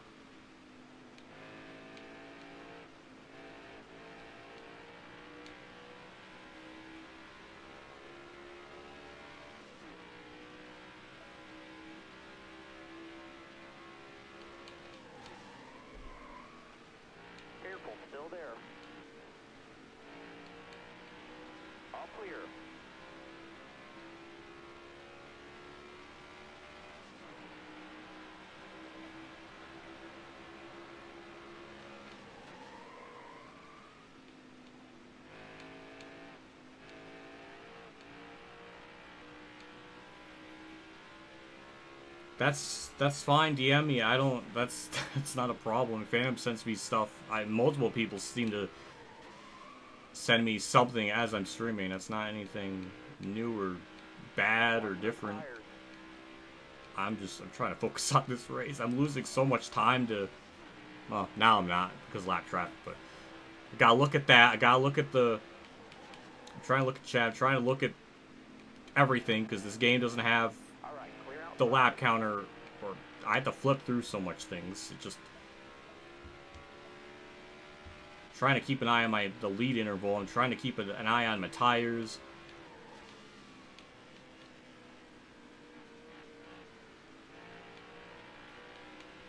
And I guess the tires are going to hang on to the end of the fuel run. I guess the fuel's going to last longer than the tires. I wasn't really sure, but now I know.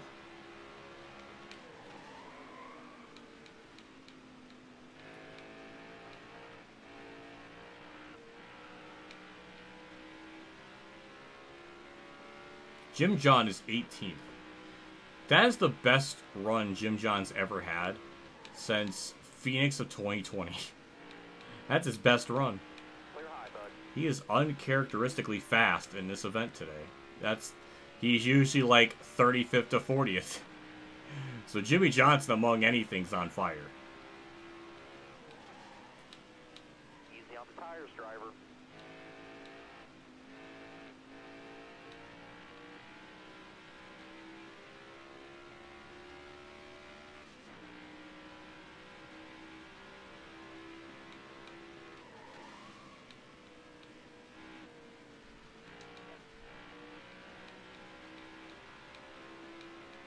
Well, the gap is sort of stable. It used to be like 3 seconds. Now it's down to 2.6. So I guess some progress is being made with that. Look ahead for me. Clear outside. You're wearing those tires down, driver.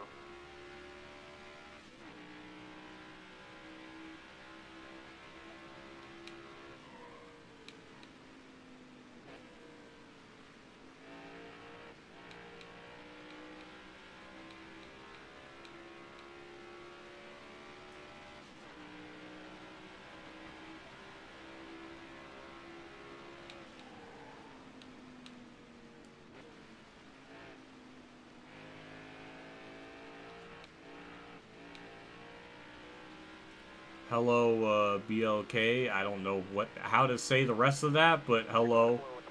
Thanks for stopping by. I'm just running a race. Trying to survive. But we'll be paying, yeah, we're definitely pinning this time by. I'm assuming Byron's going to do the same as well. I'm not quite sure. But better stick around because I'm going to probably mess up getting into Puro because I have to enter very late. I have to... Well, now we're sputtering. Well, that's not good. So I have to slow down, or I have to get into Puro right here. And 45. All right, so good to know. Keep in mind that we can't. Our fuel runs. We hit 0 before it sputters while we're stalling 1 lap of fuel. So I have to keep that in mind. But we did theoretically undercut Byron, so we might gain time on that, but I don't really know.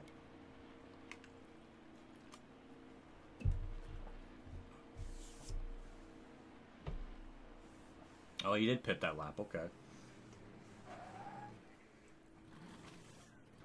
Green flag pit stop. That's like a certified Disco Inferno type of love right there. He's gonna like that. It's Blackbird. Okay. Okay, now I know. 16-8. Hey, get back in there. How?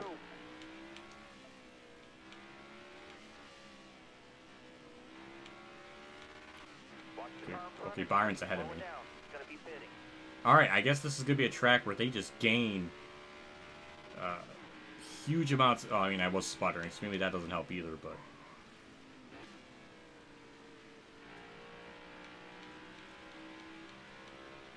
It's a lot of seconds he gained on me there, though. None of that really helped.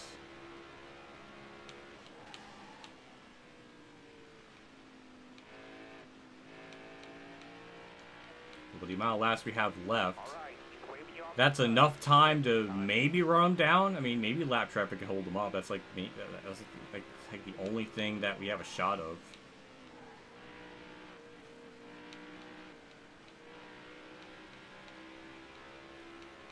Still there.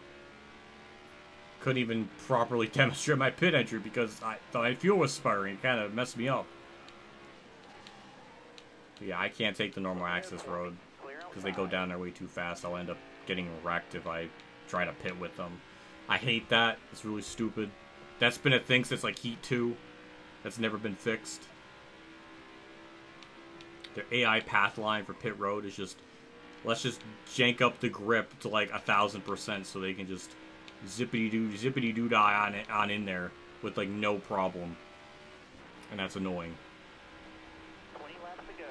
Not that long.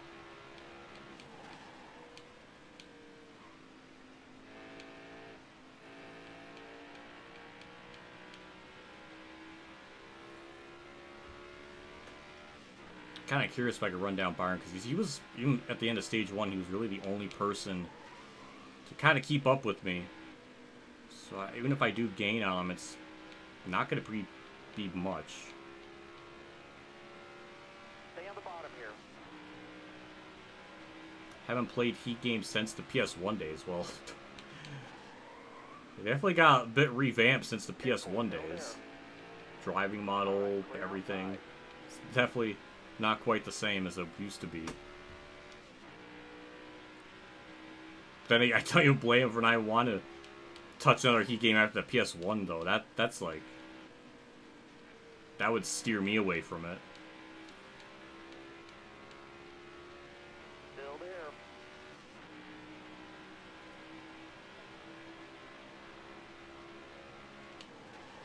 Still there. Nobody out back. Well, there's a lot of cars up ahead of Byron. That's gonna probably hold them up. There's a lot of dots. So if there was ever a chance to run them down, that might be it. But I don't know if we're gaining 4 seconds worth, though.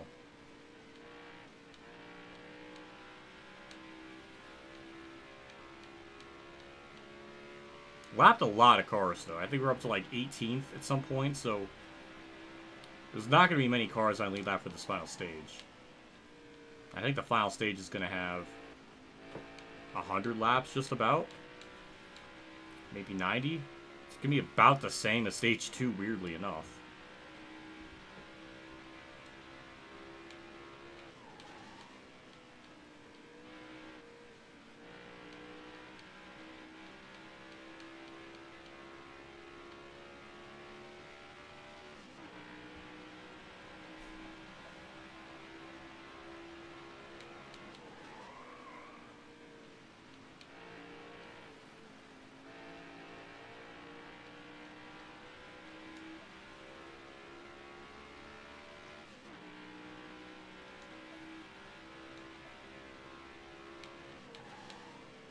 Careful, still there. All clear. Alright, we're just at 4 seconds. He's still stuck in that heap of cars. I don't even know where he's running. He's too far ahead for me to tell. I think he's in the middle. Looks like he's in the middle of like a 3 wide. I wish I would have pitted like a lap sooner. Maybe that could have helped. We could have undercut him. Maybe gain time that way. Let's give us a shot. Because before that, all that happened, we were about 2.6 seconds back. So we lost like 2 seconds during all that. It sucks. But now we're gaining. Now we're almost back into the mix. Well, 2.7 isn't quite back into the mix, though. He's got one more card pass, and that's Justin Haley. He's lapped up to 12th. Oh my god. Man, I wish they could do something with that in the mod or something when the 2024 paint schemes come out, I guess. They do something with the AI numbers just to get them to where first place speed and last place speed is not as big of a gap. Because this should not be happening where we're lapping up to 12th in 80 laps. Still there. It definitely should not be happening. All clear. But all these guys give me room. They just let me have it. Much appreciated. They definitely didn't give Byron any type of love, which is good for me.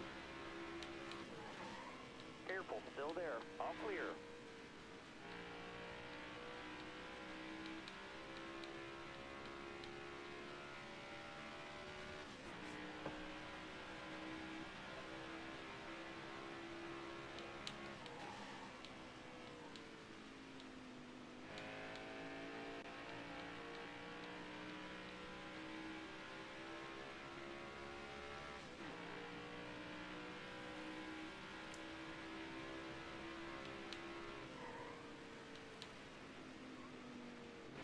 That was a bad corner.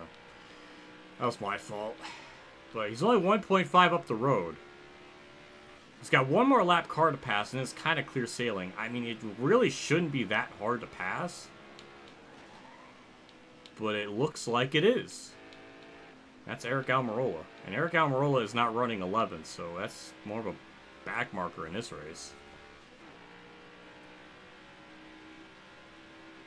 But yeah, he's still getting held up. I don't... Okay, now he finally got by him. I don't understand why that was holding him up so much, but... Kind of have a shot. Maybe.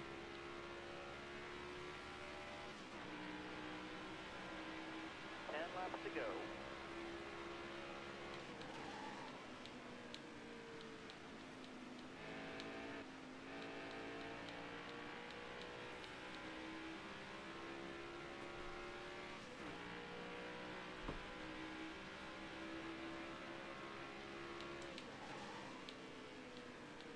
Stay left.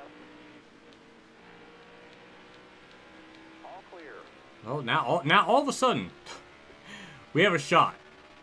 We have an absolute shot to get this stage win. So we're sort of running Byron down now. All clear. It's gonna be close. At least that's all I can ever ask out of it, is like, we're just close. We can make him sweat it out.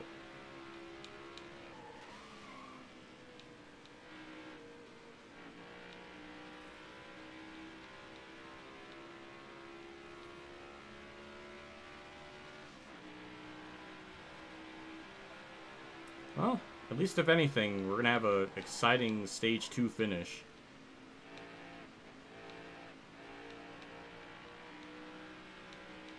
I just wish our car was a little bit better on the long run. If we have another long run in Stage 3, it's going to really complicate things. Could put us in the same type of situation for Stage 2, maybe. Or at least the same stage events as Stage 2 for Stage 3. I can't talk. But we're there. That's what I'm trying to say. My dumb brain's trying to use a lot of big words. But ultimately what it's trying to say is we're there.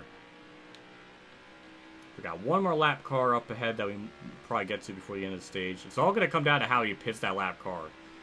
If the timing of it's bad, we could swoop on in and take that spot.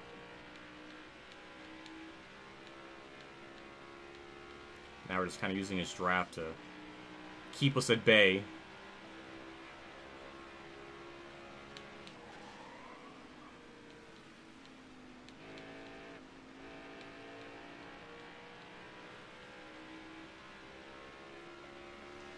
Oh man, we're so close. We're so close to getting it. I just need to hit my marks just a little bit more.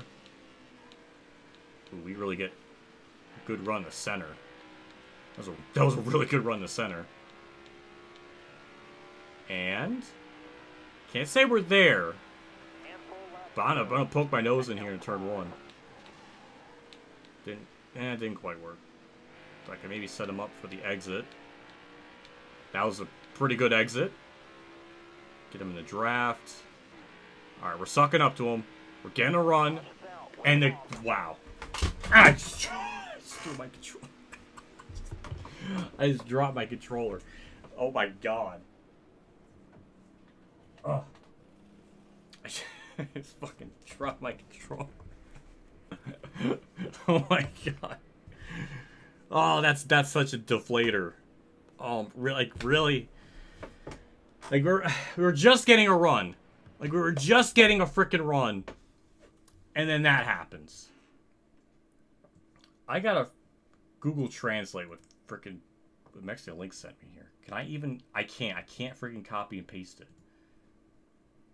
I literally have to sign into my chat to copy and paste this.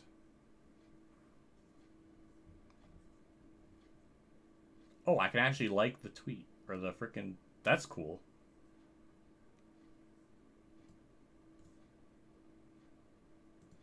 Can I heart it too? Hey, I can heart it. That's neat. I didn't know I could do that.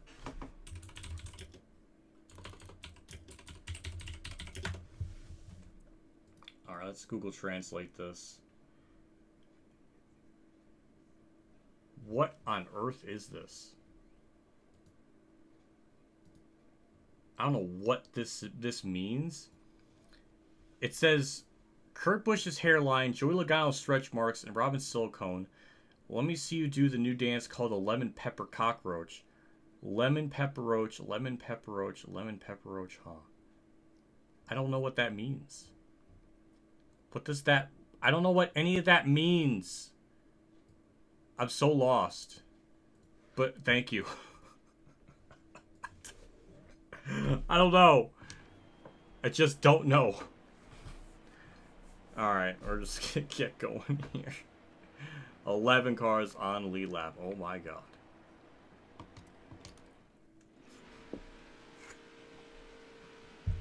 Well, I think we can get a good restart here. Have a good day. And be in good shape. I think. Oh, it's just a white flag. That race, that stage could have ended. And because of that, we got the lead. And now we're going to be able to win the stage because of that. Well, that's lame. That's lame.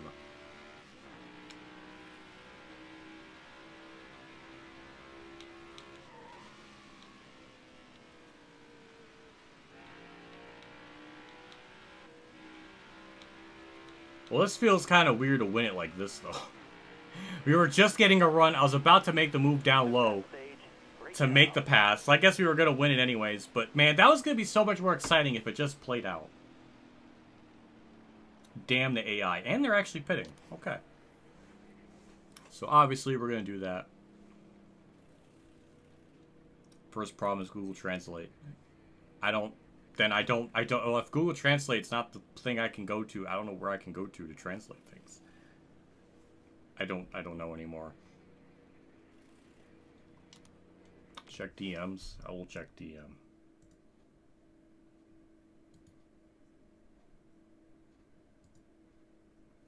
Oh. Jill Taylor. Huh. Okay. Why am I getting ad? I'm like as I'm streaming. Oh, I see it. Okay.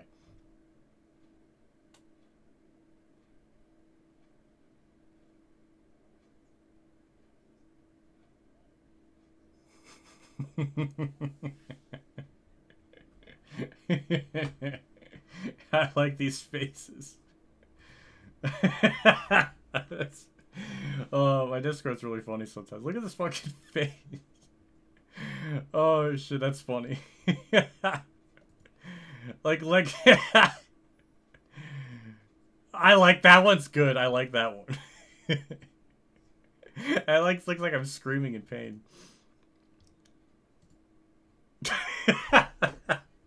Look at my eyebrows. It looks like I'm begging to like a simp post or something. Like, please let me have your panties. I don't know. It looks like a simp post image or something. Like, I don't know what the fuck that's supposed to be. That's a good one. That's a good meme. That's a good quality meme right there. All right. Last stage. I think it's like 98 laps. Have a good day. Be ready here. We got 97 to go? 97 to go. Clear high. One more guaranteed pit stop.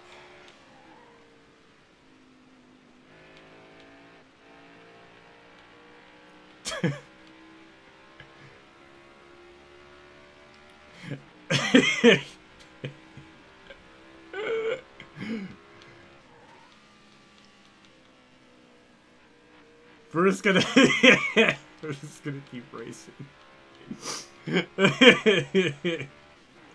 My brain was thinking like, alright, think of like a simp thing to say, but not be too extreme. And my brain just said, F it, we can't think of anything subtle. It has to be blunt. That face be like, please send. That's actually, you know what, I should have said that. That would have been better. Oh shit. My freaking eyebrows. I don't know how I'm able to do that, but it's a talent I like to think I have.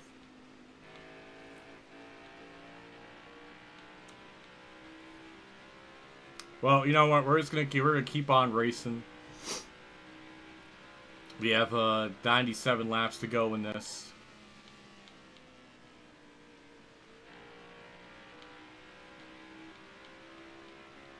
By that, with each lap being a little over 30 seconds, mean we got about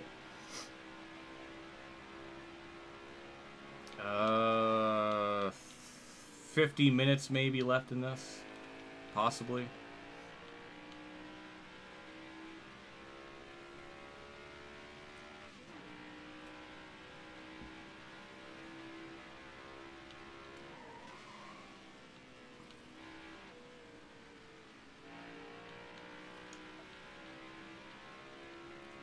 Now Truex all of a sudden in this last stage is gonna kick it up a notch and be in second.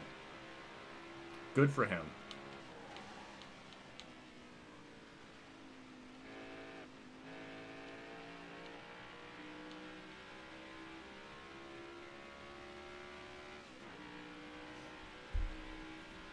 I did see the Ed and Eddie pic or meme video in my chat. I think I saw that when I woke up. It was good stuff. But then again, anything Ed and Eddie related is pretty good stuff anyway, so nothing quite new to that.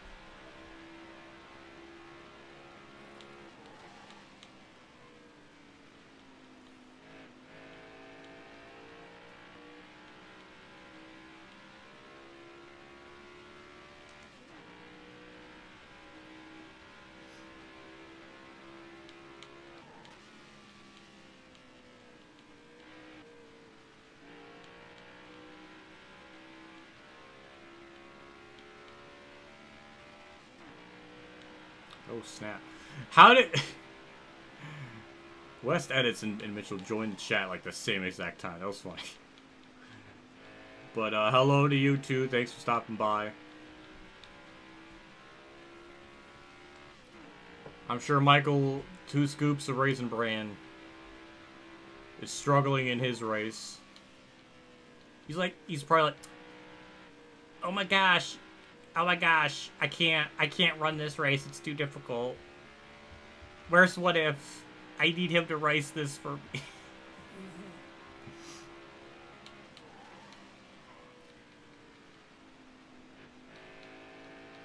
We need lap, if there's anything I need in this race, it's lap traffic. Stop and bite, you're staying. That's home. I appreciate that. I'm glad.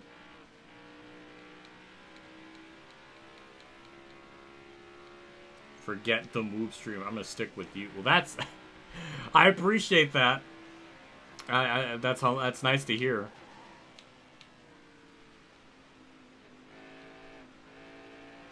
I've been doing good. Chat's making fun of me for the faces I made for taking my Afrin spray. Any human's gonna react that way if you. It's just a gross feeling. We could feel something going into your nose, and then it just like goes into your throat. It's just, ugh, ugh. And I resulted in those faces. And one face looks like a simp face, which is really good. You just, that's, oh my, I can't believe we call it moves mid.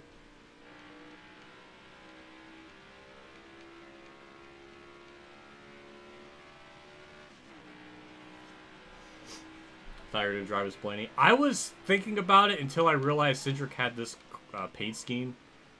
And I was looking at the driver select screen. I was like, oh yeah, I forgot he has this scheme. He ran this in yesterday's race. That's fitting. And then I was more confident in my decision because then Moose was doing that similar type of stream, but he was also running as Ryan Blaney. It's like, well, I don't want to be running the same scheme that he's running or the same drivers. Like, well, then you know what? Let's go with Cindric. I'll go with my worst enemy, or one of my worst enemies in the Cup field next to Joey Logano. Because Joey Logano, in Mark Martin's sliced bread comments, has made me refuse to eat bread for 15 years. And I want to eat bread again. I miss it.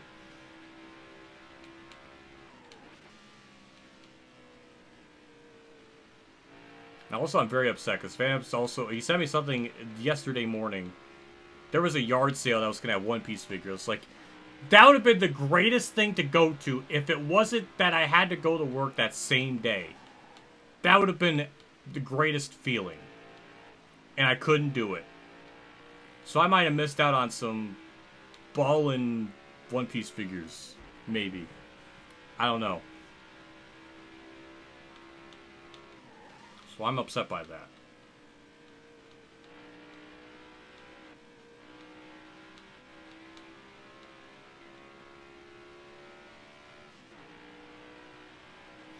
Might you go back and make those faces membership thing?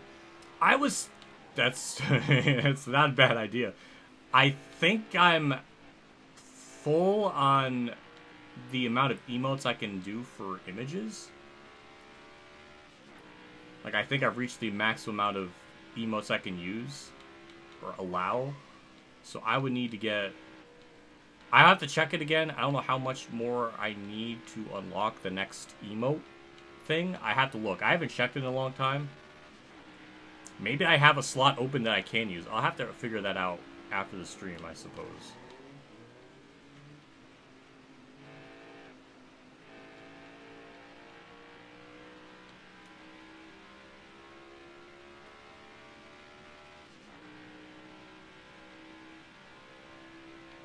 No, you haven't watched my Juggernauts in a long time. Well, I'm rewatching a lot of the older cycle videos now. In fact, when you see a lot of the Thunder 04 stuff, when I'm looking at the intervals, a lot of the tabs are just those videos, so I'm very familiar with them. Even if I wasn't watching them now, I know about Jeff Reed. It's Jesse's brother, obviously.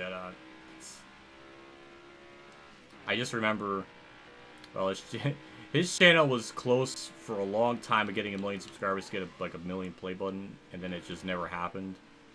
It's kind of tragic. He was only like maybe 80,000 away. But he was really close to getting it. Joe Log equals Joey Logano. That's a good that's a good name. I like that one. It's like what I do with Jimmy Johnson. I call him Jim John. I like that one. I like that one.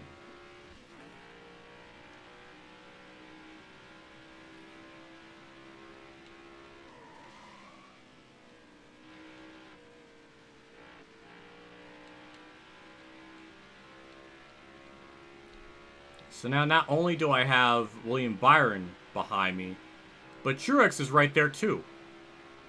And that's stressful.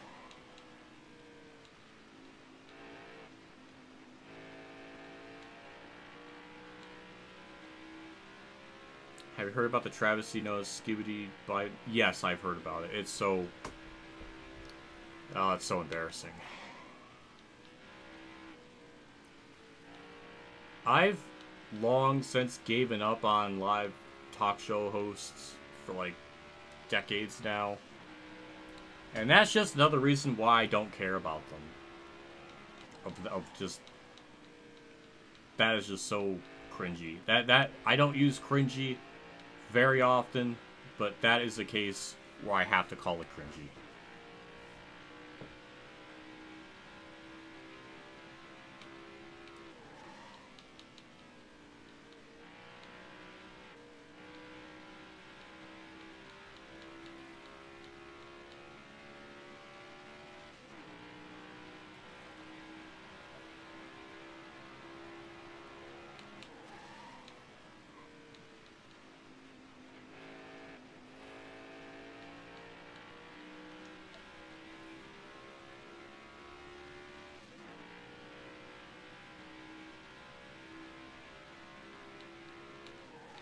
You have a job to sweep at a ballpark?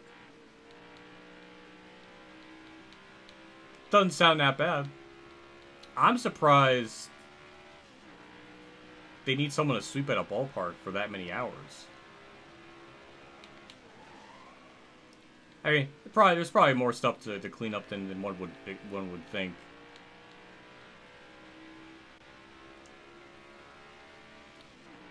At least it's summertime now to do that. That'd be terrible if it was like wintertime.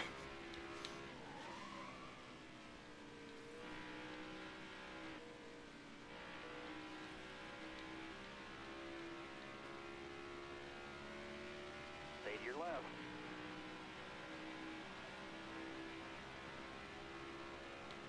Careful, still there. Alright, good thing. Got lap cars here to maybe hold up Byron. Just like that. Just like Ty Dillon literally came in clutch and is like, as I'm explaining what needs to happen, Ty Dillon shows what needs to happen. That was very, very smart. I appreciate that.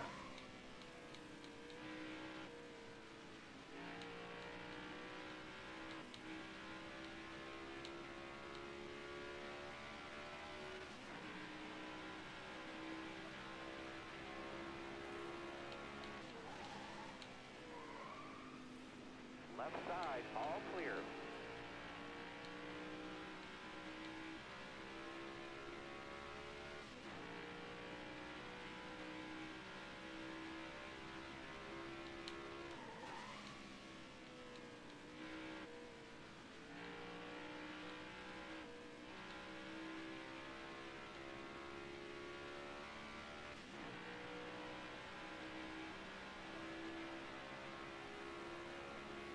Jeffrey's married. I knew he was married, but didn't know he was gonna have a kid. That's pretty cool. Big props to him. Hold your line, stay high. All clear, no pressure from behind.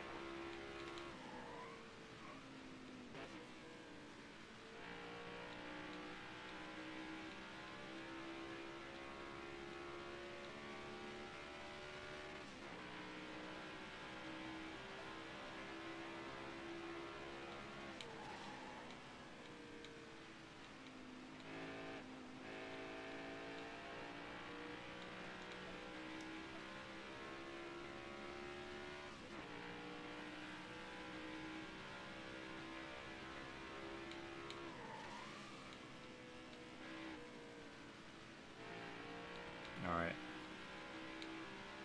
Even though I'm silent right now, this is the stream chat would understand. That was like a micro sweat mode right there. I was really trying to focus for some random reason. I was just really just locked in. But yeah, I can't get away from Byron. He's just constantly right there. Constantly just lurking.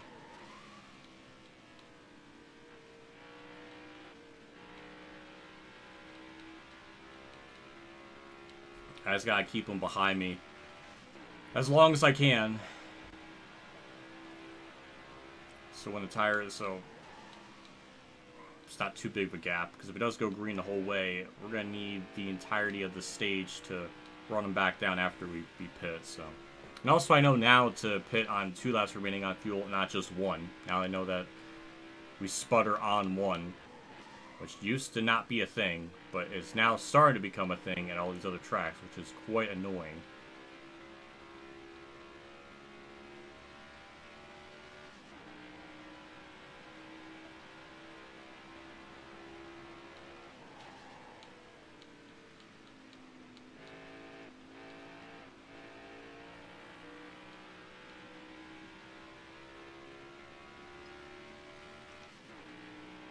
Well, Truex is starting to slip back a little bit. Thank you, Corla Joy. I really don't need lap traffic actively being in the way. But maybe Byron's going to be stuck up on the outside here trying to get by LaJoy here. As he is. He's trying to go on the outside. That's not really the smartest move. I don't need the car to be doing that.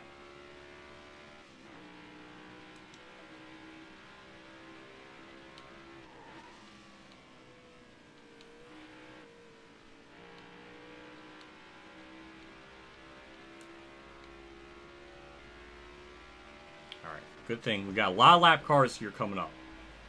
So there's a lot of opportunities here for him to get stacked up. We could build up a little bit of a gain or a bit of a margin there.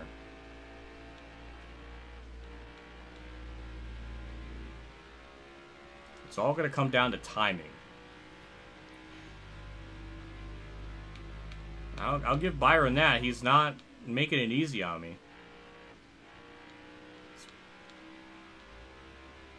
I feel like I'm still going to lead like 200.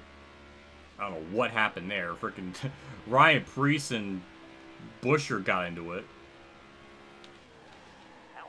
Oh, yeah. See, this is the timing I was talking about. I don't need that. All clear, no pressure from behind. I wish I could have passed Preece faster so he can maybe get to the bottom. Because right now I'm just sort of giving Byron just like a bunch of just free room.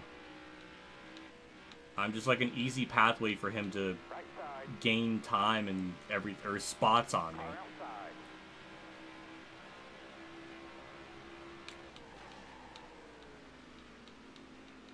All clear.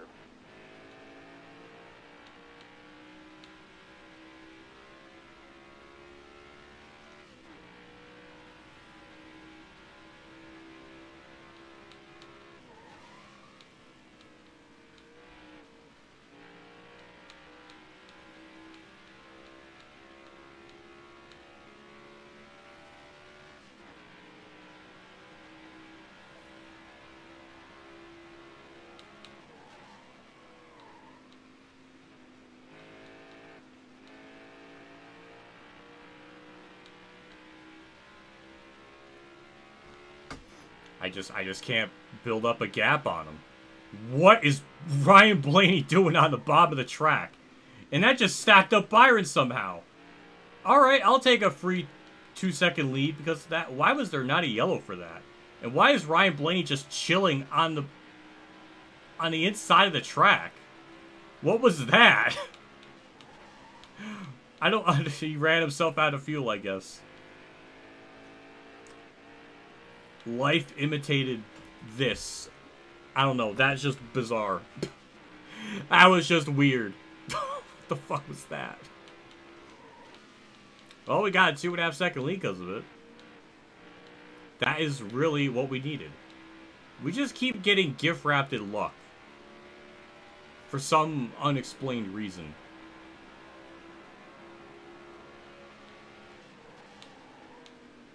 Stay left. All clear. It's on lap 17 of stage 2. At least flying through that race then.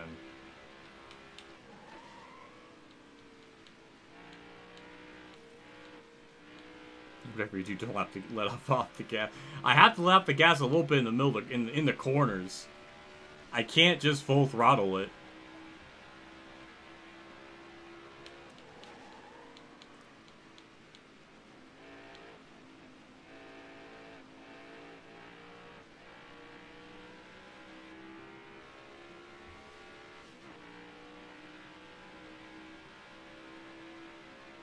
He's doing 400 laps. Oh my god. Stay up against the wall. Stay high. That would explain why he started early. 400 laps. I thought he was doing like a 500 mile. I get this 400 laps, 500 miles? I don't know. I thought he was maybe doing like a.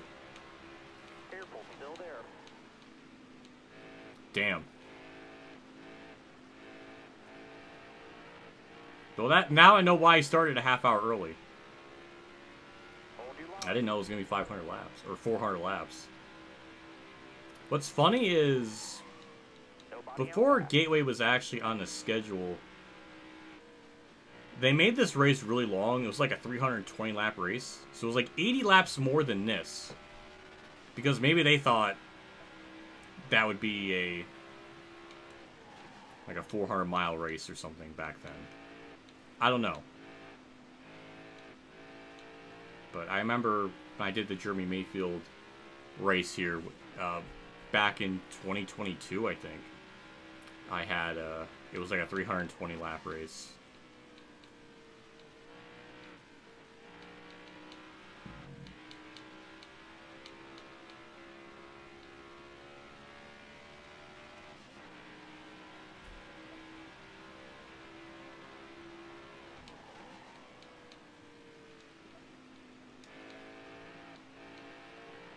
What's crazy is even with the Ryan Blaney thing, we had like a 2.5 second lead. It's only down to a second now. It's like, clearly William Byron's just way faster than me.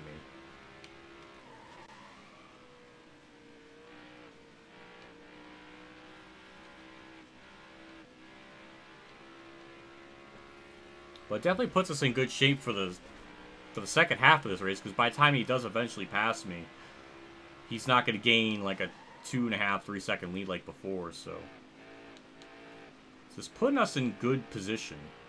So I feel like we're going to lose time on pit road no matter what. So I think this all is going to work out pretty good, as long as we get down pit road safely. That's like the only big hurdle. And that's going to just come down to luck if there's more cars pitting behind me or something.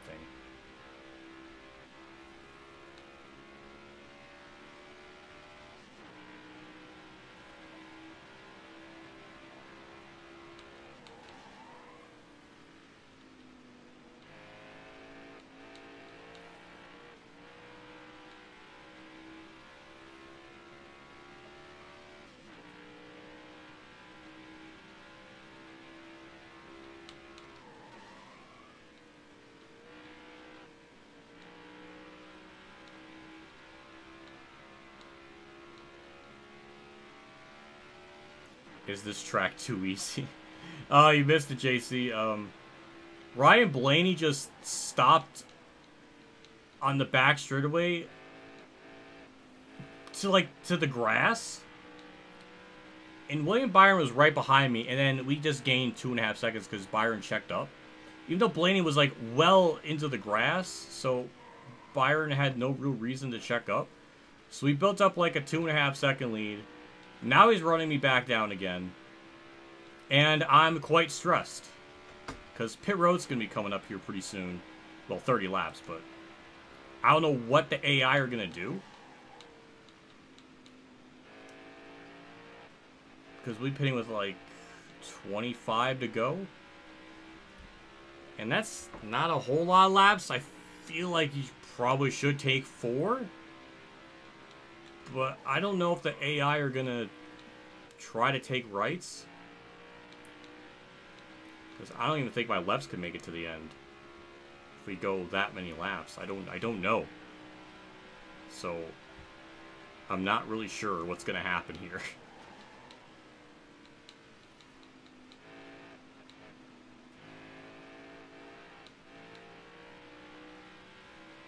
But Byron's there again. He's just way faster than me. It's quite insane.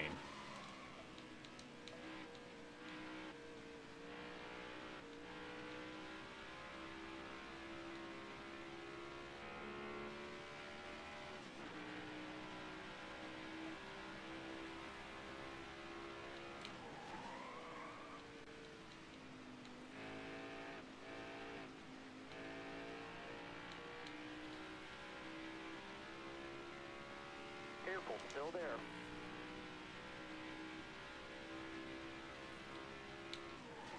Clear to the right.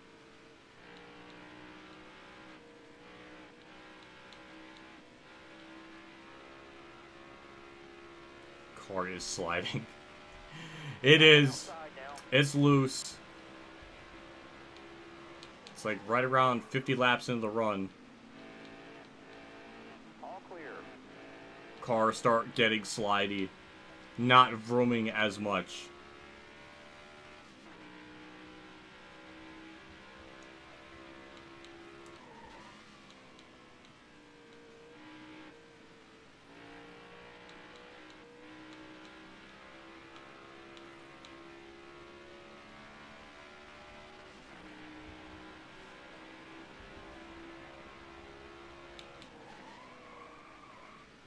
Got one down low now. Clear left.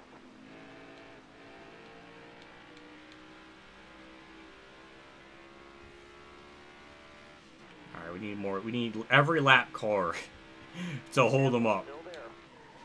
Like Chandler Smith here. Ahead for me. Clear out. Oh, he tried. He freaking tried. You see that in the mirror? He tried. He tried to cut him down. Cut his nose off. That was funny. Right side. That was funny. Man, what an absolute chat. He definitely tried. All the way up. Get up. Get up. Clear high.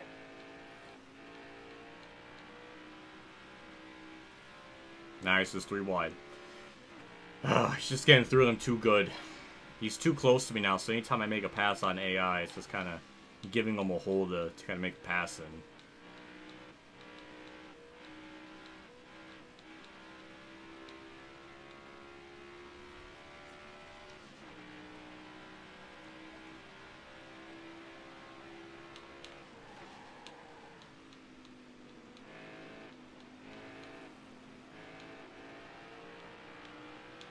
Stay on the bottom here. Nobody out back.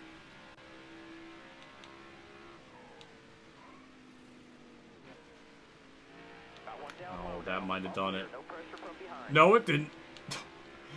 Barely. Barely got clear of him. I was going to say that might have done it. Like, that was going to be the case where we're going to lose the lead, but thankfully we didn't. Bottom lane moving. Look ahead. But for we're me. Clear just outside. slipping. We're sliding around too much. Oh, it's eventually going to happen. I'm really surprised it's lasted as long as it had. Still there. All because it's all thanks to Ryan Blaney stopping on the track, gave us a 2.5-second buffer. That's why we're probably still even leading it right now, because if that never happened, we probably would have lost the lead by now.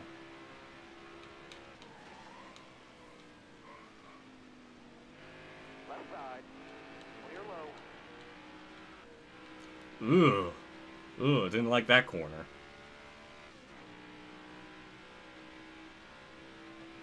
Ew, you're gonna get the Richmond diecast car if you win? No, Clear behind. I refuse. I will refuse that car. I refuse that freaking. Our best chance to ever get an auto owner's car for Truex in 24 could have been that Richmond one if he won. But nope. Then they get DNP'd, so that car is just never gonna exist unless you ask someone to custom make it, and probably pay like triple the price of what the original retail would have been if it was just through Lionel or something. I don't know. I don't know much about custom diecast. Maybe they don't cost triple the price. That was a terrible corner.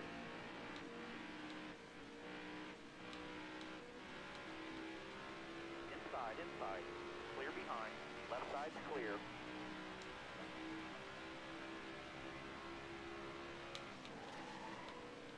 Nobody out back. Clear and behind you. Oh, that might have been it. Nobody out Nope. back. Nope. No, it wasn't. We got good straightaway speed.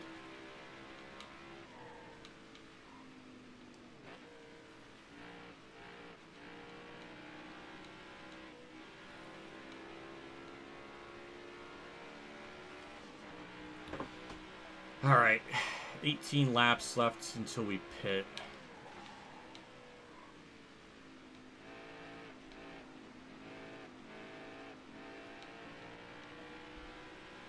Should be looking at my left side tires. I'm really curious what the AI are going to do with 20 laps to go, 25 to go or something. Clear high.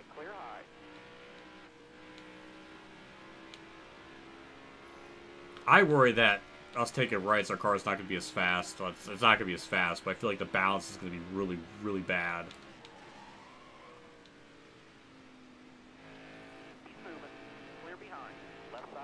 we're looking at it now. 46% that lap. Is it only going down like 1%? If so, then we'll be able to make it barely.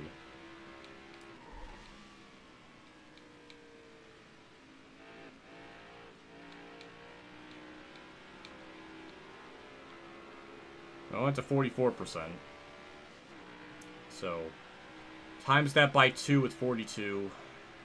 Yeah, we definitely won't be able to make it to the end, so we'll absolutely have to take 4 tires for that.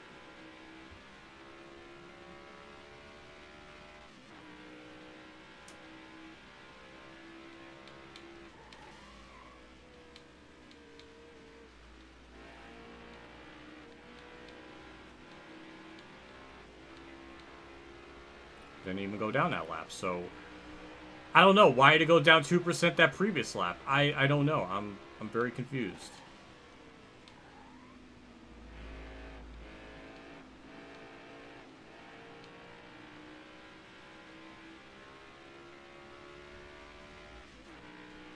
Now it's going to be even harder to gauge what the left side tires are going to do if it's just going to randomly go down.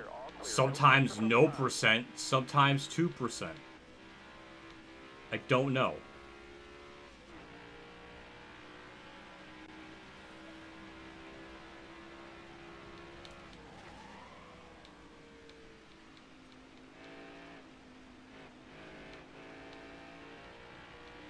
Alright, now it's at 43%.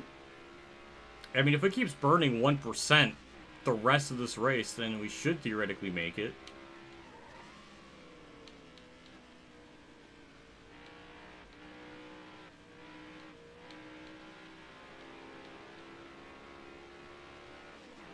Now that lap, it went down no percent. So, I don't know what it's wanting it to do. Now it went down 1%.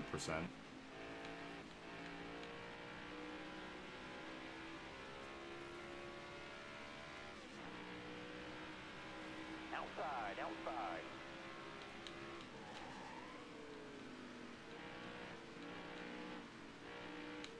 Look ahead for me.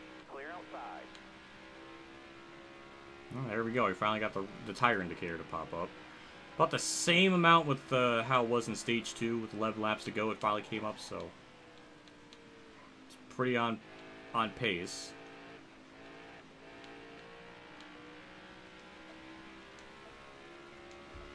It looks like we could probably make it to the end just taking rights.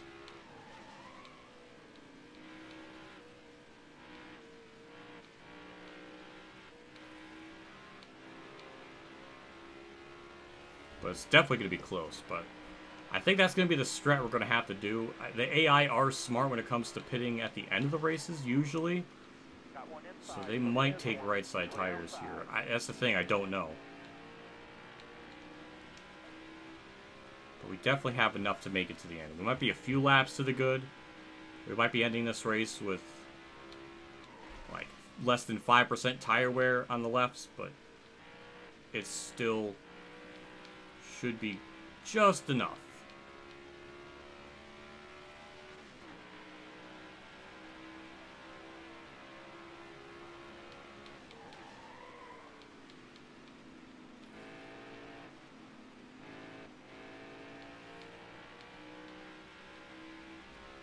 I'm really surprised my fronts are wearing at the same rate.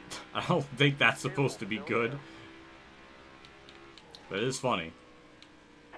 I'm actually really surprised we held on to lead as long as we have with Byron. Like, I'm really not trying to hold him up. In fact, I'll let him go up to the outside. Have fun. I did always say if they're going to pass me, they're going to have to do it on the outside. I think that's how Byron got by me last time.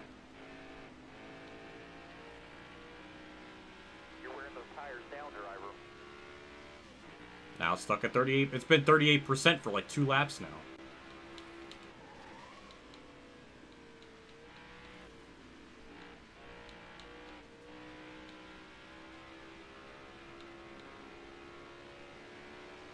Here we go. They're finally not even anymore. Oh my god, now we got Truex in the mix here. Now it's a 3-car battle for a lead. Tell me you can't be entertained by that. 3-car battle for a lead. Oh, hell yeah. I don't know where Truex came from. He's come alive. Now I got more cars to worry about.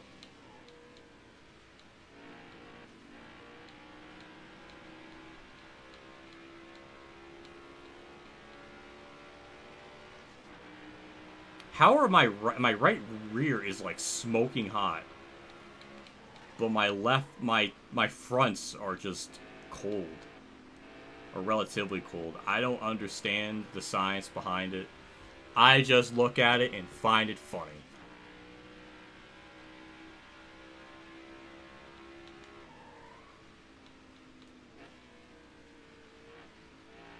Easy on tires, driver. But we're going to be pitting here in 3 laps. Remember how the tires Car outside. Hold your line. burn out a lot more, or the fuel burns more than you think, and I don't want to be sputtering getting the pit road. Look ahead for me. Clear outside. But yeah, it does look like the lefts are actually going to hang on. They're not burning up as much as I thought they were going to.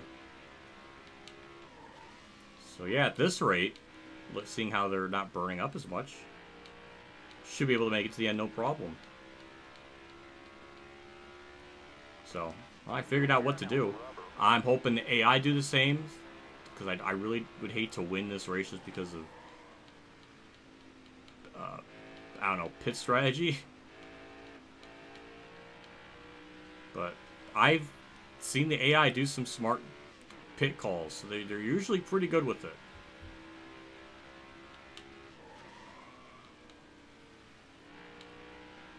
Look ahead for me. Clear outside. Car there on the outside. Clear to the right. Once I see the fuel hit too, then I'm heading down pit road. Watch those tires. Clear right. Alright, hit 2. Right on cue. So yeah, I'm heading down pit road. I just have to be really careful how I enter pit road because I can't enter the pit road normally. So, with worn tires like this is such an easy opportunity for me to mess this up. We're gonna slow down. Got the racing surface perfect. And hit 45. Beautiful. Rights. That amount of fuel should be enough. It should. And now we're just going to see how this all plays out. We did undercut them, so I don't know. We'll see. Guess we'll see. I don't know. What is Ryan Blaney and frickin' Kyle Larson doing on pit road? Leave it to Heat 5 video game.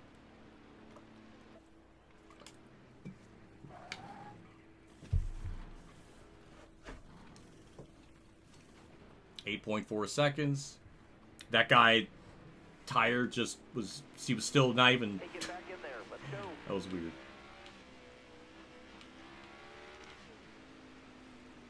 Ooh boy, it's, That car ahead of you. ooh, it's, I don't know, it felt really weird. Just leaving Pyro like that, it was very loose.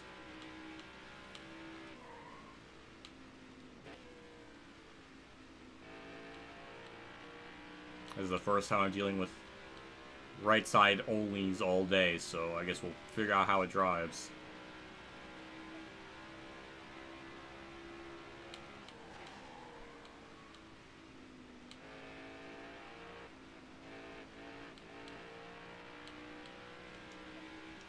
Watch the car in front of you. He's slowing down. He's going to be pitting.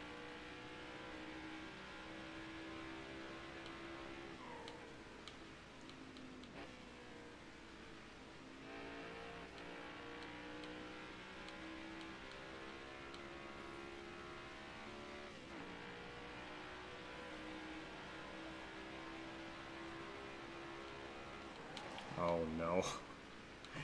Oh no, the AI did something dumb. Oh, they took 4. All right. He's waving you off in front. Oh, damn.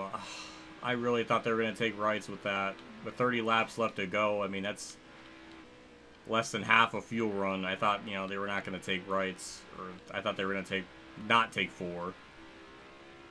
I mean, we got 12 seconds to play with. I mean, that should have enough. But that sucks. That really sucks. I really thought I did the same pit strat as them. Now we're in a situation, if we're on a green-white checkered, I can't, I would have to stay out then. We cannot have any forms of yellows being in the way.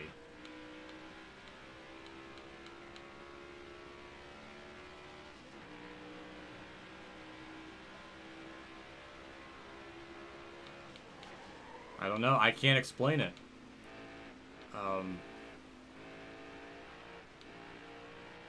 Wasn't really expecting that. Usually,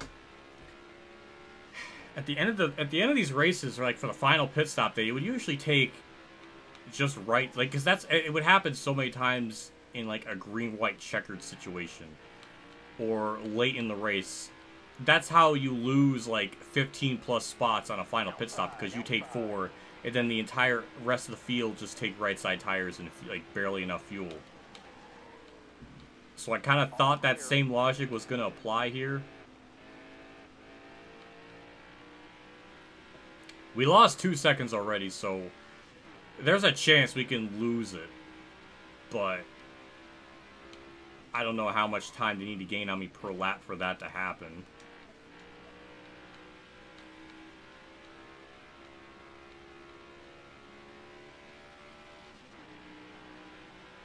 So 10.4 at the line, barely.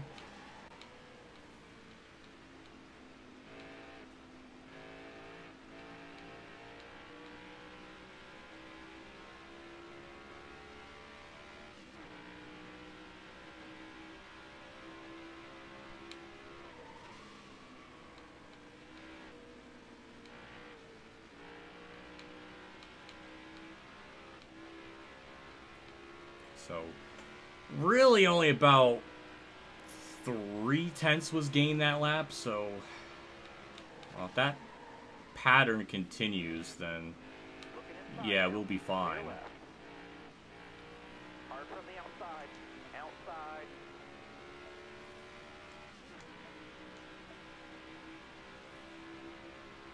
All clear.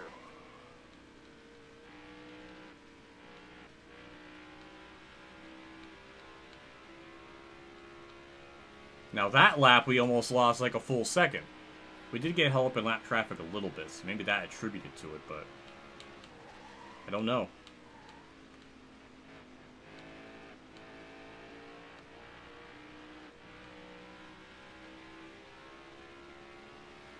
Stay on the bottom here.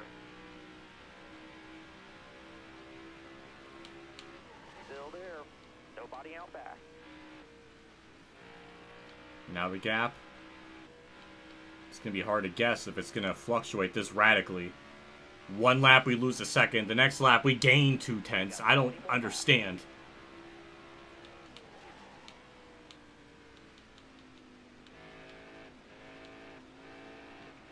He might be getting caught in lap traffic too. Props to Truex though. Not completely falling apart.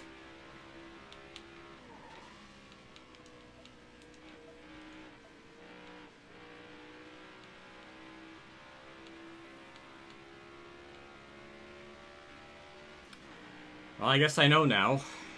With 30 laps to go or something, they will just take 4. And we did enter pit road normally. I don't think we really lost any time from all that, so that was actually a very safe entry. I don't know. I would have been curious to see how that was going to shake out if I took 4. Then again, taking 4 would have added another 8 seconds to that pit stop, so I would have cycled out probably about the same as I was running before. I don't even think there would be any difference. I would still be leading, just might have been would have probably been the same outcome regardless. Fitting how on the What If Racing channel we theorize on the what ifs of this actual race itself.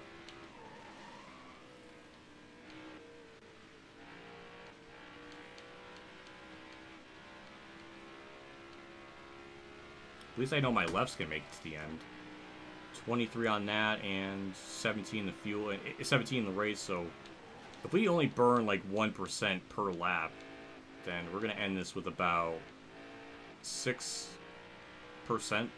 on the tires, so definitely more than enough on that to be alright.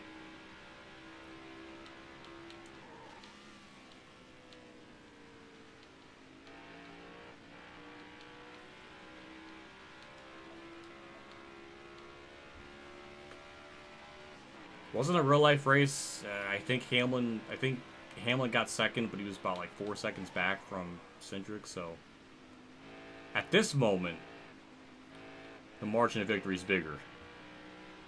But it's possible this race could still somehow be a closer finish, interval time wise.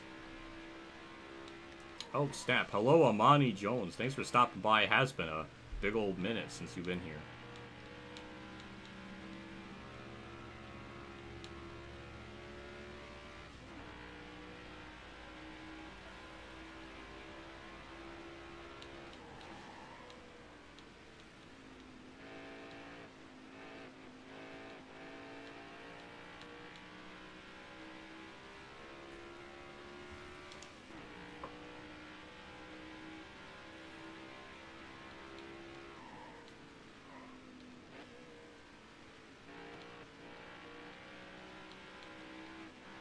I'm really surprised I haven't lost as much time. I thought I was going to be hemorrhaging time to second place a ton, and it's just kind of slowly dwindling.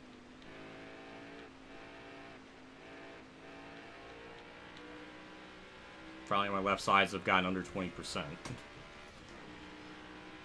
Alright. 13 to go.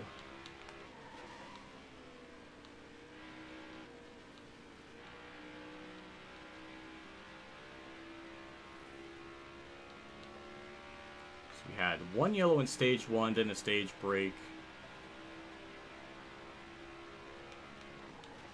One yellow in stage, so it was a third yellow for the end of, for one of the yellows in stage 2.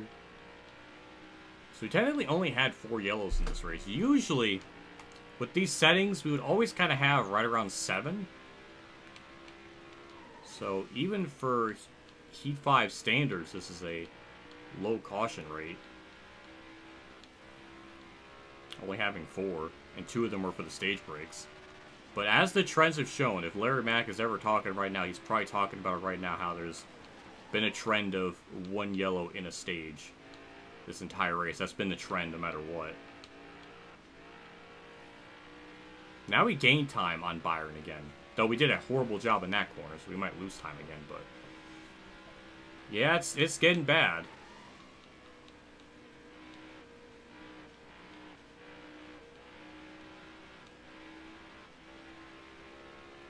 He burnt off a couple extra % there the last 2 laps, so that's kind of a little bit concerning. But we should be ending this still with about 6% in the left, so we should be still fine, unless they're going to start burning off at a much higher rate the lower they go, which usually doesn't happen. So by all metrics, by the pattern I've been seeing, it should end with about 6% on the left front still, so it should still be fine with that. I agree, JC. I am wheeling this thing. I'm just the greatest to ever walk among the earth. As you see by my controller input, some corners, I'm even turning right to keep it straight. I'm drifting. You're gonna need those tires to last, driver.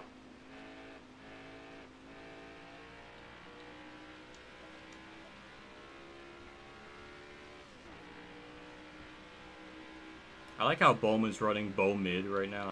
That's funny. I don't know why he's running so catastrophically average. A lot of cars went a lap down this race. I think there's only 12 on lead lap currently.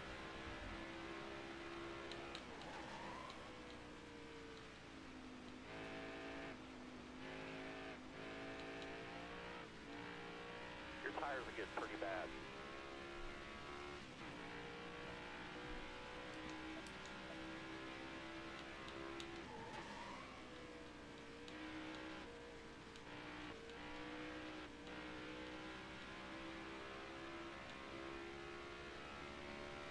Well, the gap's still not really going down as much. I'm just sort of baffled that taking right sides hasn't hurt us as much. Like, they're on 4 tires. They should, for all intents and purposes, be able to run me down like nothing. But it's almost like I have 4 on. I don't know, like, the interval hasn't dropped so radically. I mean, maybe it's because of lap traffic. It's probably helping us.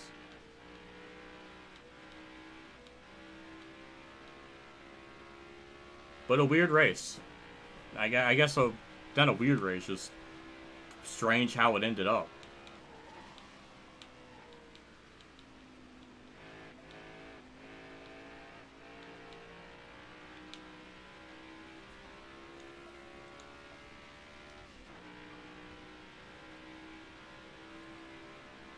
There's not too much lap cars past Byron, so maybe then he'll start to run me down a little bit. I don't know. But yeah, I wasn't expecting them to take 4. Not with 30 to go. I mean, we're on the same exact settings as the AI are. Like, literally, down to the tire wear rate, and fall off, and everything. So they should be experiencing the same type of stuff I am, but once again, even though it's on the exact same settings, I guess their tires burnt off more than mine somehow? I don't know. It's hard to see. This is why you need a Google Doc comprehensive chart to get the right combination of settings. Which is, 5 years later, still trying to figure all that out.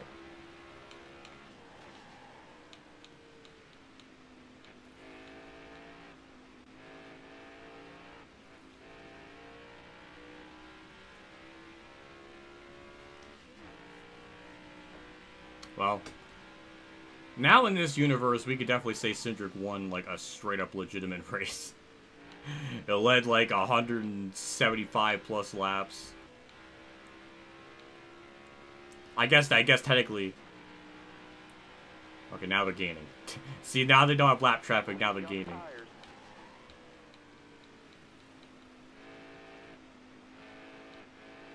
Oh, yeah. I guess lap traffic was really holding them up. Because now all of a sudden, they just gain like half a second out of nowhere. Now, Truex is in the mix, which I was not expecting. He was like 3 seconds back of Byron, so the fact that he ran him down from like 3 seconds back is interesting. The battle for second's getting spicy back there.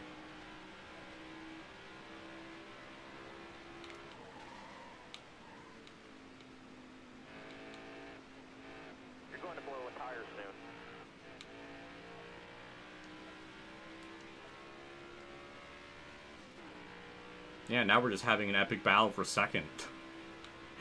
Truex is there. All of a sudden, he's just there. He's gonna swoop on in and take second, almost. Wasn't really expecting that. But now we're starting to see them run me down a lot more now when they don't have lap traffic. So I guess that was really the big thing affecting them. It's a shame it's too little too late for them, but... yeah.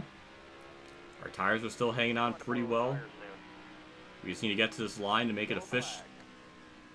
I just willed that into existence right there. Oh my fucking god. Oh my god. Like, I don't even know what to say. I don't even know what to say. I literally willed it into existence with that.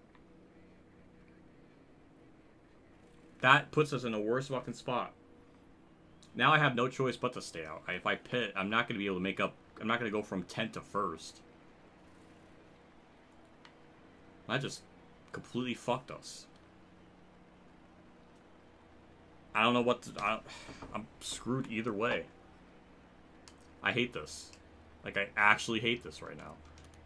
This is literally exactly the same thing that happened at the end of Stage 2. The same exact thing. Except we're not having a one-lap dash. It's literally 2. Well, this is just bad. This is just absolutely a sham. As we saw, when they did not have any lap traffic, they were so much faster.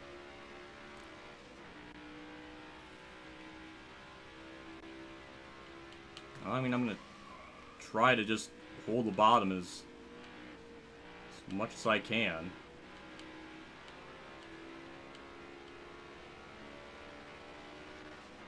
This is now I'm stressed. That's fucking stressful. I don't know why Byron went up to like the super mega outside line. That made no sense. Now Bell's in second. They just fudged themselves. Oh, they just fudged themselves all over the place. I don't know what they did behind me. None of that made any sense. Alright, well the game tried. It tried. They couldn't figure it out back there. But that's a dub. Yeah! Ugh. Alright. I don't know why that's a speed rating of 100. But we did it. The game tried. I really thought that was going to be the end of it. But they just could not figure it out for themselves behind me. And now we just got Austin Cindric a win, like, straight up. And I don't know how to feel about that.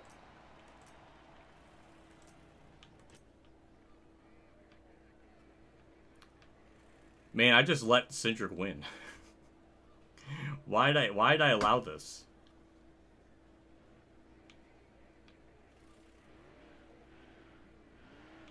Can we get a better camera angle than this? Like, this is such a Fox camera angle. Can we get a different one?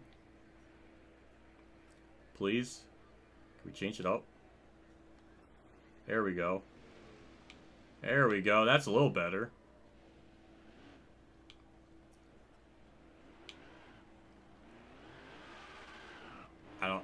This is a weird one. This is like a Fox camera angle right now. Austin Cindric's doing a... It's like how they missed the fireworks. They even mentioned that. They missed the fireworks that were going off. 3 years in a row, they miss it. Like, how do you manage to miss it 3 times? 3 different years. This year, they're like hyping up. It's like, oh, here we go, here we go. They're gonna go off, and then it's like a camera angle, like pointing at pit row. It's like, how is this possible? That's a tunk. But they also missed the bow for a lead with Bell, and they went to fans in the stands. There's 2 angles of the same fans. Like, how? Man, they do some of the most baffling, nonsensical decisions I've ever seen. But we got the dub. That's all that matters. I want to look at this race. How did it all play out?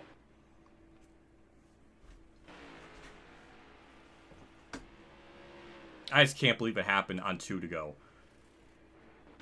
It was like literally like almost the exact like same way.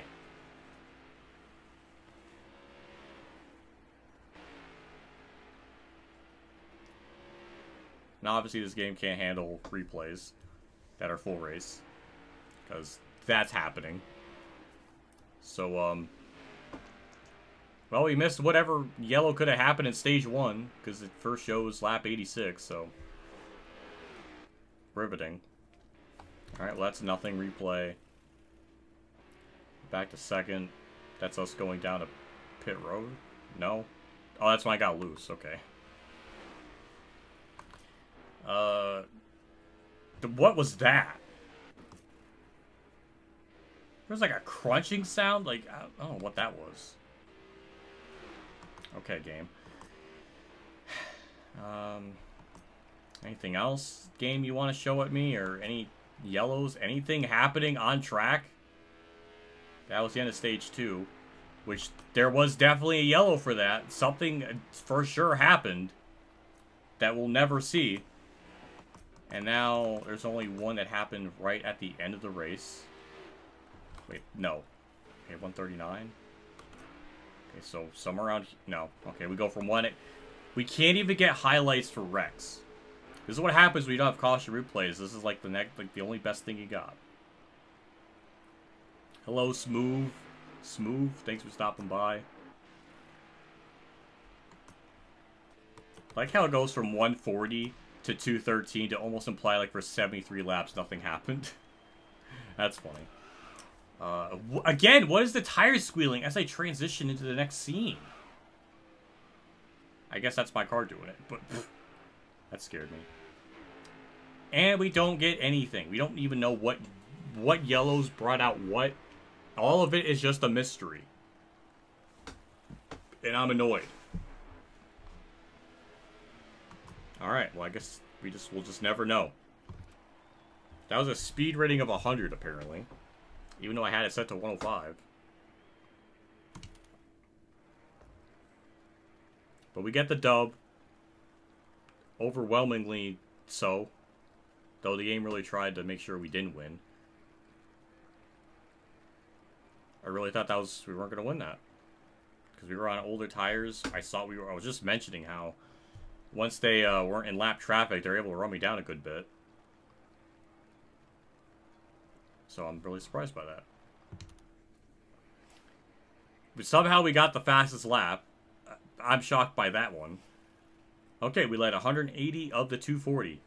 So I'm happily wrong. We didn't lead 200 plus laps. So hooray for me. Though the race did, I think, go into overtime. So I guess we did lead a little more. But tough break for Ryan Blaney. Just like in real life, horrifically so. Did he? Oh my god, it's exactly like real life. Exactly like real life. At the last second, Hamlin took the freaking... Oh my god. This game. For the first time in like 2 years. Since like the freaking Coke 600 in 2022? I think. We got the exact second place person. What are the odds? I mean, Hamlin wasn't even a top 5 factor this entire race until that green white checkered. That's amazing. That's also insane. Do you have early thoughts on the iRacing game? What do you think it'll be? I think it'll probably be good. I think the biggest thing that's going to be a problem with that game based on iRacing's AI is the difficulty is going to be really inconsistent. Some tracks will be really, really easy. Other ones are going to be really, really hard. And it's going to be probably a pain in the neck to balance it out. And it's going to take a lot of trial and error with it, which will be annoying. But I'm assuming it's going to at least drive well. It's going to at least play well. It's going to probably sound good too. It's going to probably look good. That's maybe the biggest worry. I don't know what they're doing for career mode. But I think in terms of just functioning, it's going to be... It should, for all metrics, be good. Or at least decent on that. So, my expectation is kind of like a 6 out of 10 game. So that's all. That's what I'm thinking. How's your pets doing? Pets are fine. That's really it. Pets are fine. We had 11 on lead lap. That race was 2 hours and 13 minutes, so pretty short race, but not surprising. Jimmy Johnson ended up getting 16th. That is his best finish in real life since Phoenix of 2020, and the best in these Heat 5 videos that I've been doing with this particular year. Maybe ever? Maybe unless it's like a plate race, but like that's the highest he's been at a non-plate track. A lot of people went a lap down. Kyle Larson last. That's sad. He straight up just DNF'd. He was slow even before that happened, so I guess not really surprising. Ryan Blaney out with issues. Ty Dillon the slowest on track. BJ McLeod beat Ty Dillon. Good for him. That's the rest of it, so. Good race. It was easy at times, but it definitely gave me some challenge. So, that was good stuff. I salute you, Heat 5 at Gateway.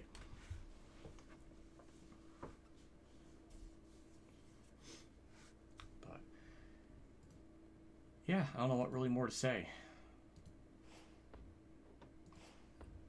But we're 1 for 1.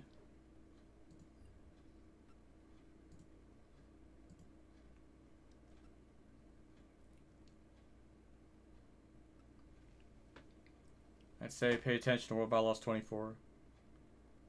Yeah.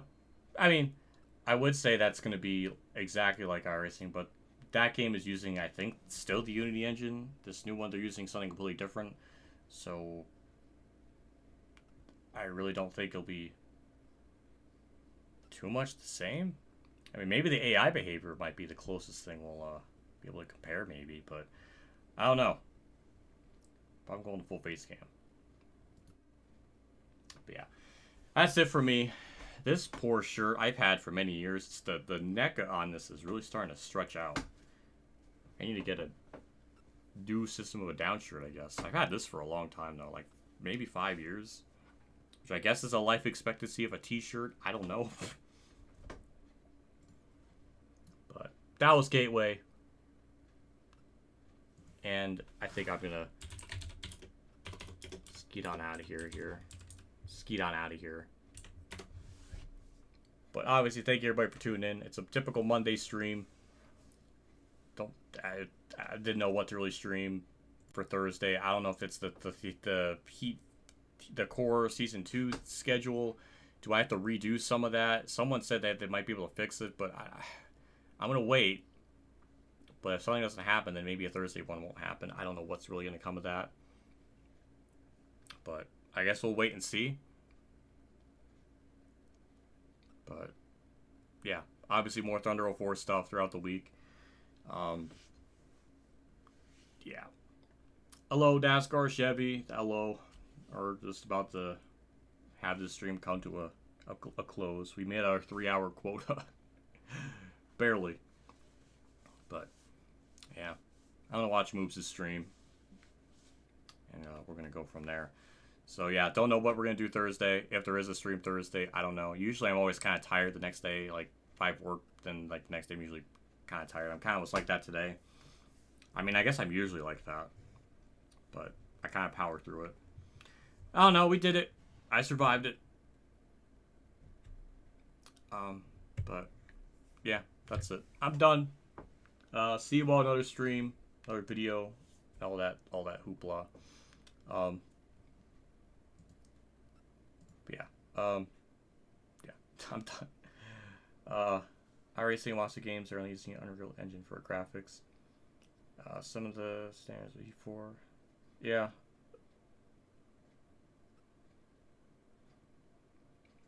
I do wonder, can the Unity engine, like AI and all that, can that be transferred over from that to Unreal Engine? Is that smooth transition? Does that work? I don't know. That's a big mystery. But I guess we'll find out here another year and 3 months or something. I don't know. But either way, I'm done. I'm going to see you all next video. All that. Take care. And also thank you to NASCAR 48 for being a member for 3.5 years. Mexican Link with the 100. That's insane. That's very much appreciated. That's pretty damn cool. You guys are too good to me. But thank you. I'm gonna go. Take care and enjoy the rest of your night. I'm gonna be in Moves' chat. That's where I'm gonna be going. That's where I'm gonna be lurking for a little bit. So you'll be able to find me there. So yeah. See ya and all that. So bye.